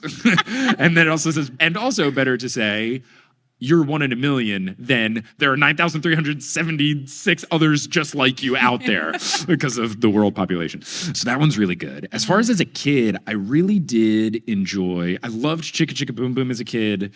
And then when I got a little older, there was Wacky Basketball Facts to Bounce Around. Really enjoyed that one a lot. And then my favorite Dr. Seuss book, which we just snatched from my parents' place to bring back with us. I really liked the Butter Side Up, Butter Side Down one. I was just really into the Cold War when I was 5. I remember really liking that one. And then as far as reading to our daughter, I love the Pigeon books. I love The Day the Crayons Quit. That one's really fun. I do a different voice for every single crayon. Oh, and I love Leo the Late Bloomer. Leo the Late Bloomer is really good. My friend Sal gifted it to me, and it's just such a fun book about a lion who was late to blooming, like puberty kind of thing. Yeah, he's a late bloomer. It starts off with like, Leo couldn't do anything right. He couldn't read. And it's him like failing to read a book. It's like, he couldn't draw. He like can't draw stuff out. What were you saying? I was like, we have every book memorized. Oh, you could do the entire I can thing recite for this, form. Room on the Broom, Ugly Five. Yeah, I know Good Night Moon. Like, I know them all. The Going to Bed book. Yeah, I don't have to look at the words anymore. Yeah, it's great. Do you have a favorite book for you or a favorite book to read to our little one? I enjoy reading Room on the Broom and Giraffes Can't Dance are probably two of my favorites. Giraffes Can't Dance is pretty good. Though Though it does feature the rudest lions on earth. They are so mean to Gerald, the poor giraffe, who can't dance but wants to dance. Yeah. Gosh, they're jerks. Everyone here, the episode that is going to come out in a couple of hours, there's a lot of Room on the Broom play. Yeah. So there will be a lengthy discussion of Room on the Broom in the next episode. Because a plait came up, and I was like, I know what a plait is because of Room on the Broom. And then, of course, I went on a 5-minute tangent about Room on the Broom. It's a really good Naturally. You could probably read Room on the Broom about 10 times during that 5-minute tangent. Oh, I love Room on the Broom. It's a good one to rap to. It's got a good like rhythmic cadence. Anyway, I should get into more questions. Yeah. So this one is from Keegan, says, not my first rodeo. What is the scene that you are most looking forward to in season 2 of the show? P.S. What was your favorite fried food at the rodeo? And if you didn't have any, you did it wrong. The only fried food I had this time around was a foot-long hand-dipped corn dog. It was very good. And it was healthy because it was hand-dipped. So I like that. The burrito that we got was good. It wasn't fried, but it was also good. Let's see. Season 2 of the show, so Sea of Monsters. What am I most excited for? I mean, the Laser Dragonian dodgeball scene should be pretty sweet. I think that'll be fun. Where they get stuck in the big... Scylla and Charybdis on the boat. Yeah, when it's going in. I think that'll be really fun as well. Yeah, those would probably be my top 2 choices. And... chariot races will be cool, too. The resort, what's the evil witch's name? Cece's, but Circe's. Circe's, yeah. Cersei's resort, I think will be interesting. Yeah, the whole guinea pig scene and the milkshake. I'm excited to see what the milkshake looks like. Yeah. What? He drinks the strawberry milkshake that turns him into a guinea pig. I want to see how appetizing it looks. What? I'm always in it for the food. You know me. Come on. How appetizing does the milkshake look? You know some of our side characters there. Yes, Hilla shows up, and we've already read the chapters about Hilla. That's what I'm excited to see. Like how much Hilla, or if Hilla's in there. Are they in there? Like, do they leave a little Easter eggs, or are they not thinking that far down the road? Yeah, I would guess, and I know a little bit just because there was like an IMDb thing where there is like mention that like Hilla will be named as Hilla, but it's going to be one of those questions of like, do they make her more important, or is it just like in the credits of season 1 where like they called Chris Rodriguez, but like he clearly didn't really have to be that important because they recast a new person to be proper Chris Rodriguez for the show going forward. Yeah. So I also think the original actor like retired from acting or something. Like he decided he didn't want to do it because he's like pursuing something at college. So like, good for him.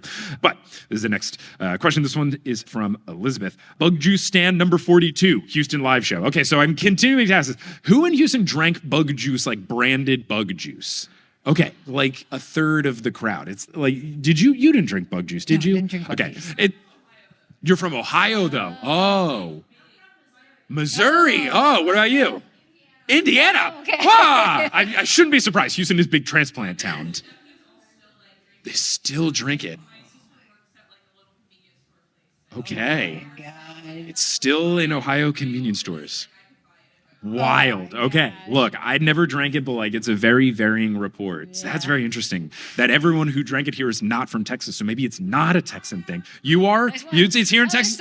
Gosh. The lore of bug juice continues. I'll never fully get a good read on it.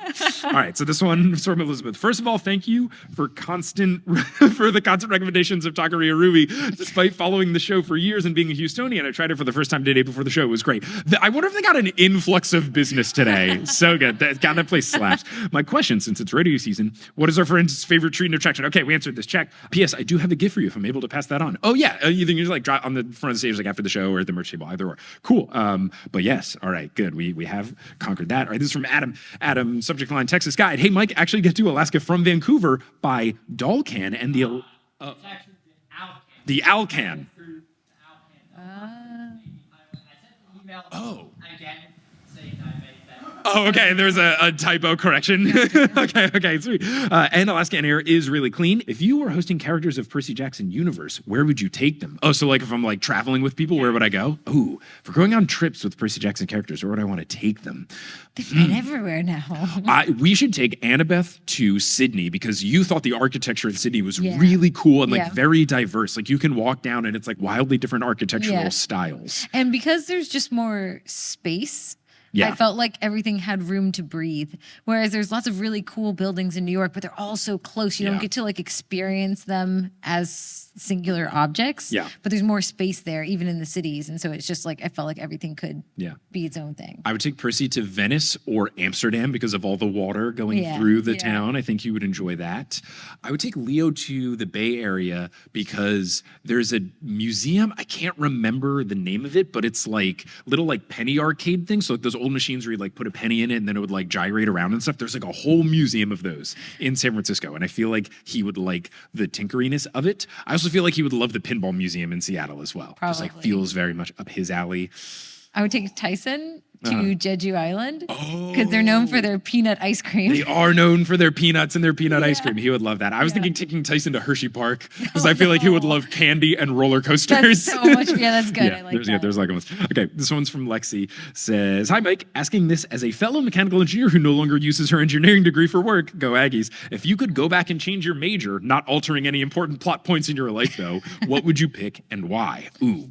If I got to change my major and I still got to end up where I'm at, I feel like doing visual and dramatic arts would have been fun because then I would have gotten to do like more plays at Rice. I would have been able to, they do like cool trips. Like they went up to New York to like see productions and like, I just feel like they got to do like cooler things as part of the theater program. And then also I could have like learned some important skills that would probably help with my job now. If I pick something like completely different, I feel like it would be cool to have some sort of degree that's good in just like an everyday life thing. So I don't think this is a major, but like if I got to take like the nutrition class at Rice, like that would just be like a useful thing. I feel like there's a lot of classes at Rice that like were cool, but I couldn't because my engineering and business minor schedule was so packed. I couldn't just like take a course to learn something, you know, the purpose of college. I would have liked to do some sort of major that would have had like more practical post-grad application just like in daily life. If you didn't do architecture, what would you have done? Assuming I'm good enough to do the other things, I would get a music major. I really enjoy playing the clarinet. I've always enjoyed playing. I'm not like fantastic though. I couldn't have ever majored in it. The best clarinet player I know. Yeah. Our kid thinks so too. I sit She there doesn't know anything. I make her listen to me. But I really enjoy playing. I've never been like fantastic. I've always really enjoyed playing and I still play now. And I think that would be really cool to like focus on it and have that be my focus. Did you take a music course at Rice? No, I So didn't. I took fundamentals of music, like the first one, and my teacher was awesome. He was a drum major grad student. Like he was getting his like, I don't know, his master's in percussion, I guess. I don't know. But he was like really cool and just was like very like down to earth with the teaching of our course.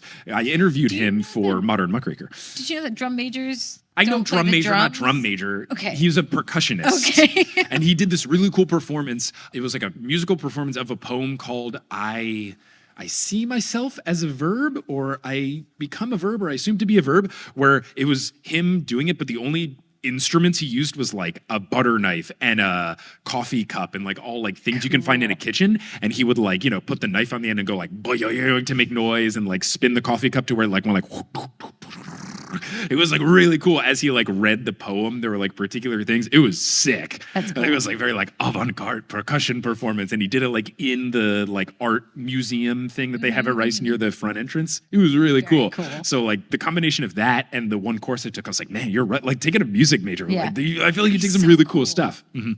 All right, speaking of Rice, this one's from Ashley. Subject line, Houston is greater than Dallas. I'll stay out of this one, but I agree.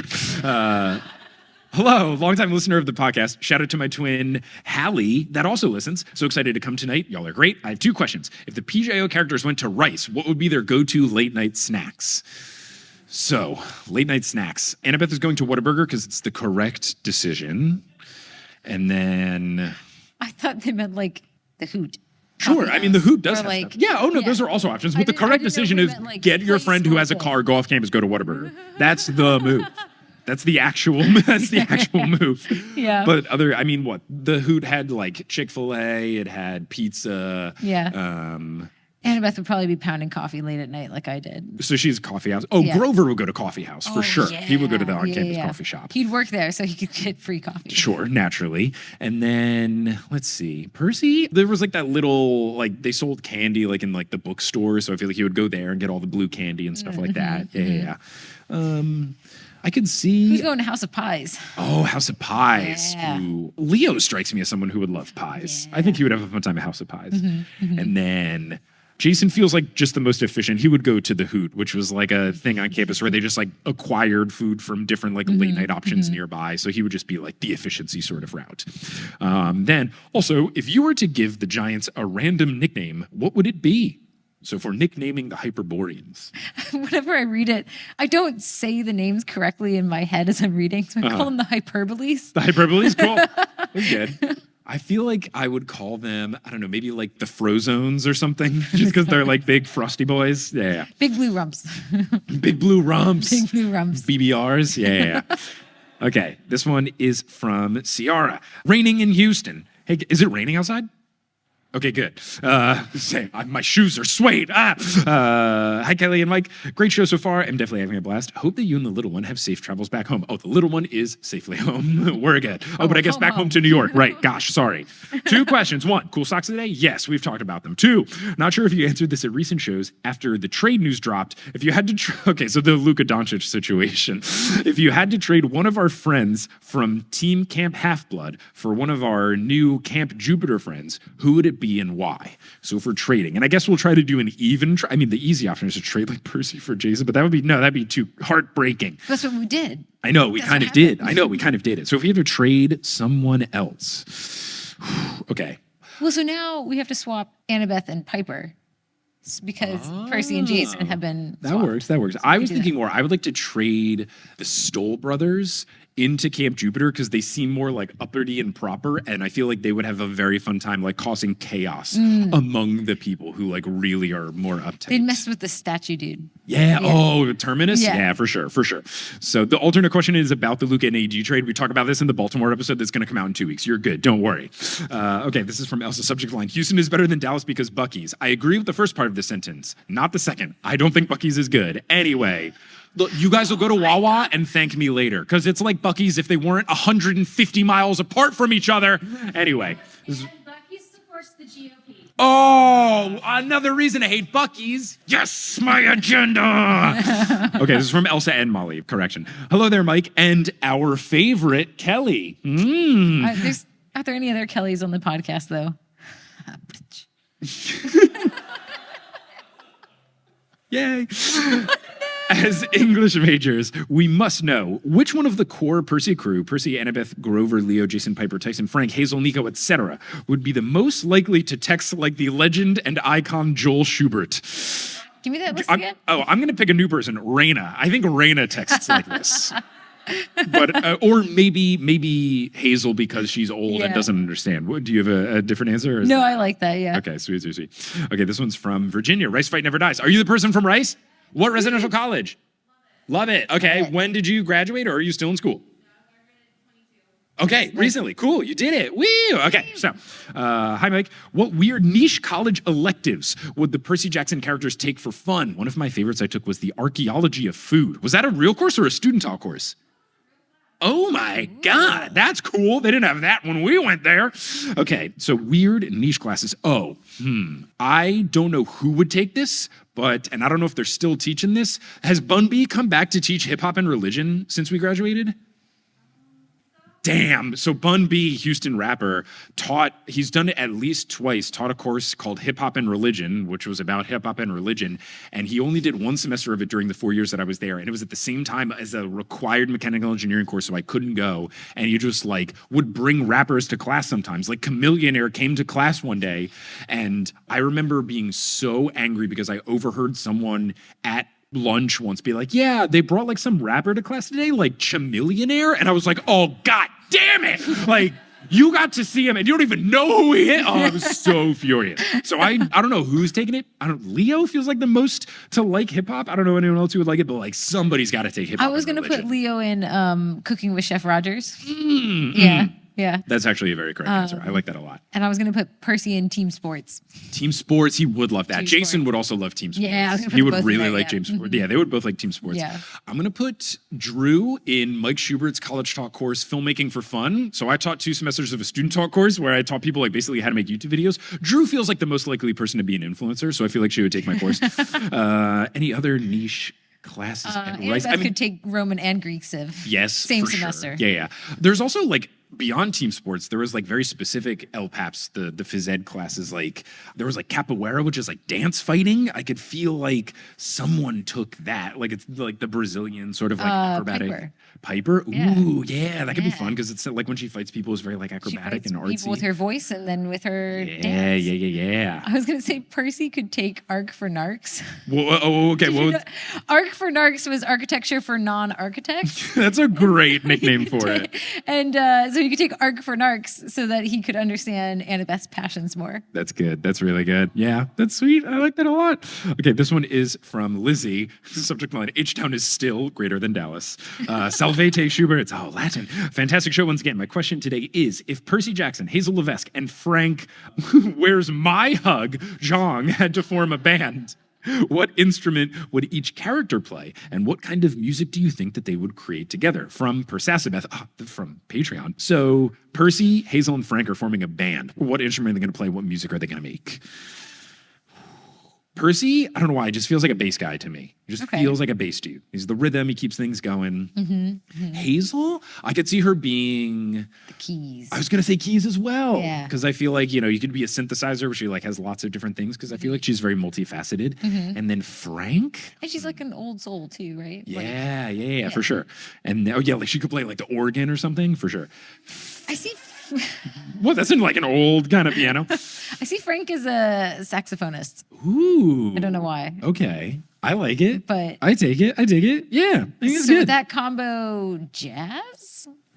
Yeah. They could be. Yeah? Yeah. No, totally. And the Hazel with New Orleans, she would love that. Yeah. I think that would be really good.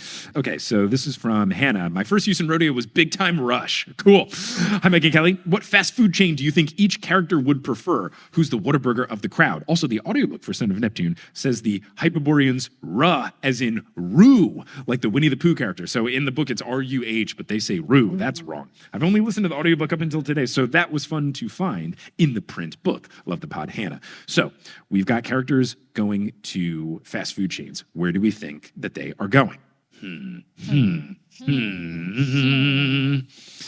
Wow, why is this so hard? I know, right? I can't think of anything other than Tyson will go to Dairy Queen because you can get food, but you can also get a lot of different ice cream and stuff. Okay. And they would have, I feel like peanut butter hot fudge sundae feels like something you can for sure get there. Percy feels like he would like to go to Sonic just because when I think of Sonic, I think of the bright blue, cherry limeade kind of lemonade stuff you can get. So I feel like he would enjoy that. Grover can... Ocean water. Thank you very much. Oh, nice. Even more on theme. Perfect. Yes. God, we nailed it subconsciously. Great. Grover can go to Dunkin'. Oh, to yeah, get because his coffee. Get his coffee fix. Perfect. Let's say Annabeth is Whataburger because it is the correct choice. And she's specifically going to go after 10 p.m. Or is it after 11 p.m. 11. So that 11 p.m. so that the breakfast menu's in play. The most correct choice.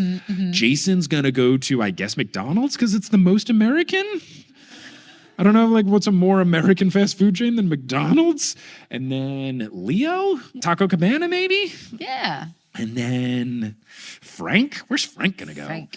Oh, he loves breakfast, so he's going to go to Denny's or IHOP. He's got to go somewhere for breakfast. He's got to go to IHOP. IHOP's better than Denny's. Ooh. But if it's agree. fast food, Waffle House? Oh, I love Waffle House. Yeah, he's going to Waffle House. Yeah, great. Perfect note to end the show on. Thank you all so much for coming out to the show. Give yourselves a round of applause for making it out. Thank you. Woo. What a fun time. Always a delight to come to Houston. Thank you so much for coming through. Oh, I did want to ask, I would know this for sure. Who bought tickets the day they came out? There should be 2 people. Okay, so for the longest time, it was weird. Like we announced the tickets for it was the first time I ever announced the tickets for 12 shows at the same time. And for most of them, within the first 2 days, it was 30 tickets sold or whatever. For whatever reason, the Houston show was 2 people for a month. And I was like, what the is happening? I was like, do we just I used to live here. I've been here. I've done many shows that are well attended. What happened? Did I anger the people of Houston? And it was uncomfortable. I was talking to my tour guy. I was like, I'm sure people are going to do this, but I don't think we're going to cancel the Houston show. So thank you. Because for a while I was like, what's going on? And then people bought tickets all of the sudden later. But it was the weirdest thing where it was Ohio, 30 something, Des Moines, 50 something, Houston, 2. And I was like, what's happening?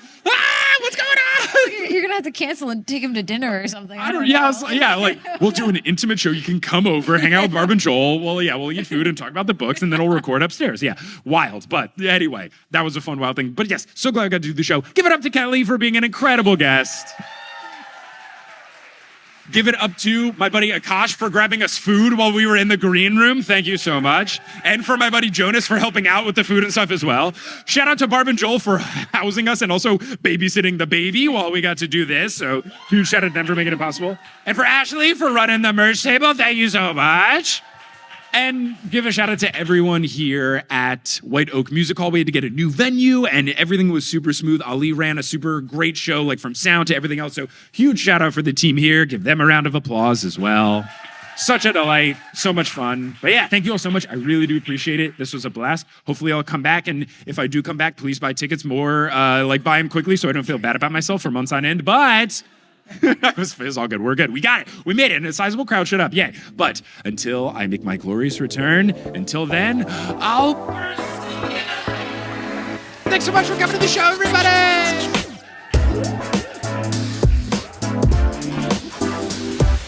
Hello! Thank you so much for listening to this episode of The Newest Olympian. This podcast is created, hosted, and produced by me, Mike Schubert. I also run the social media and the website. Our editor is Sherry Guo. The music is by Bettina Campamanes and Brandon Grugel, and the art is by Jessica E. Boyd.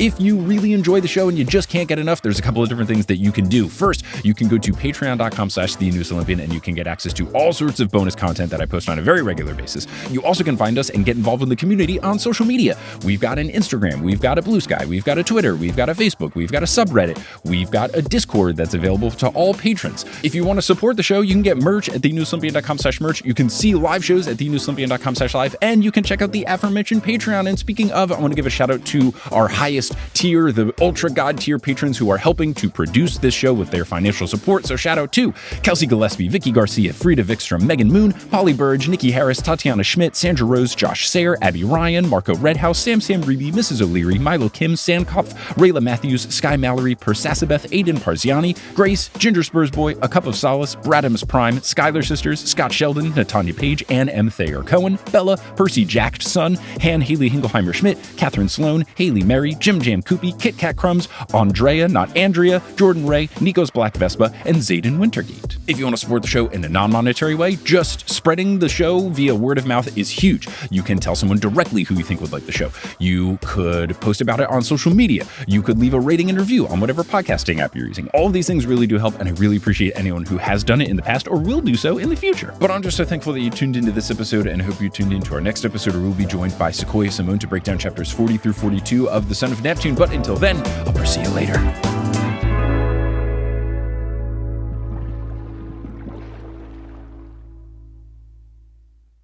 Hey everyone, how's it going? It's me, ASMR Mike. So as mentioned in the mid-roll break, recently I did a stream where I was playing the Percy Jackson Nintendo DS game, and I said that the music slaps, and the music is pretty good. Here, what I'm going to do for this ASMR Mike segment is I'm just going to load up the game on my laptop here, and then we're going to just listen to the title credits music, which has been stuck in my head all week.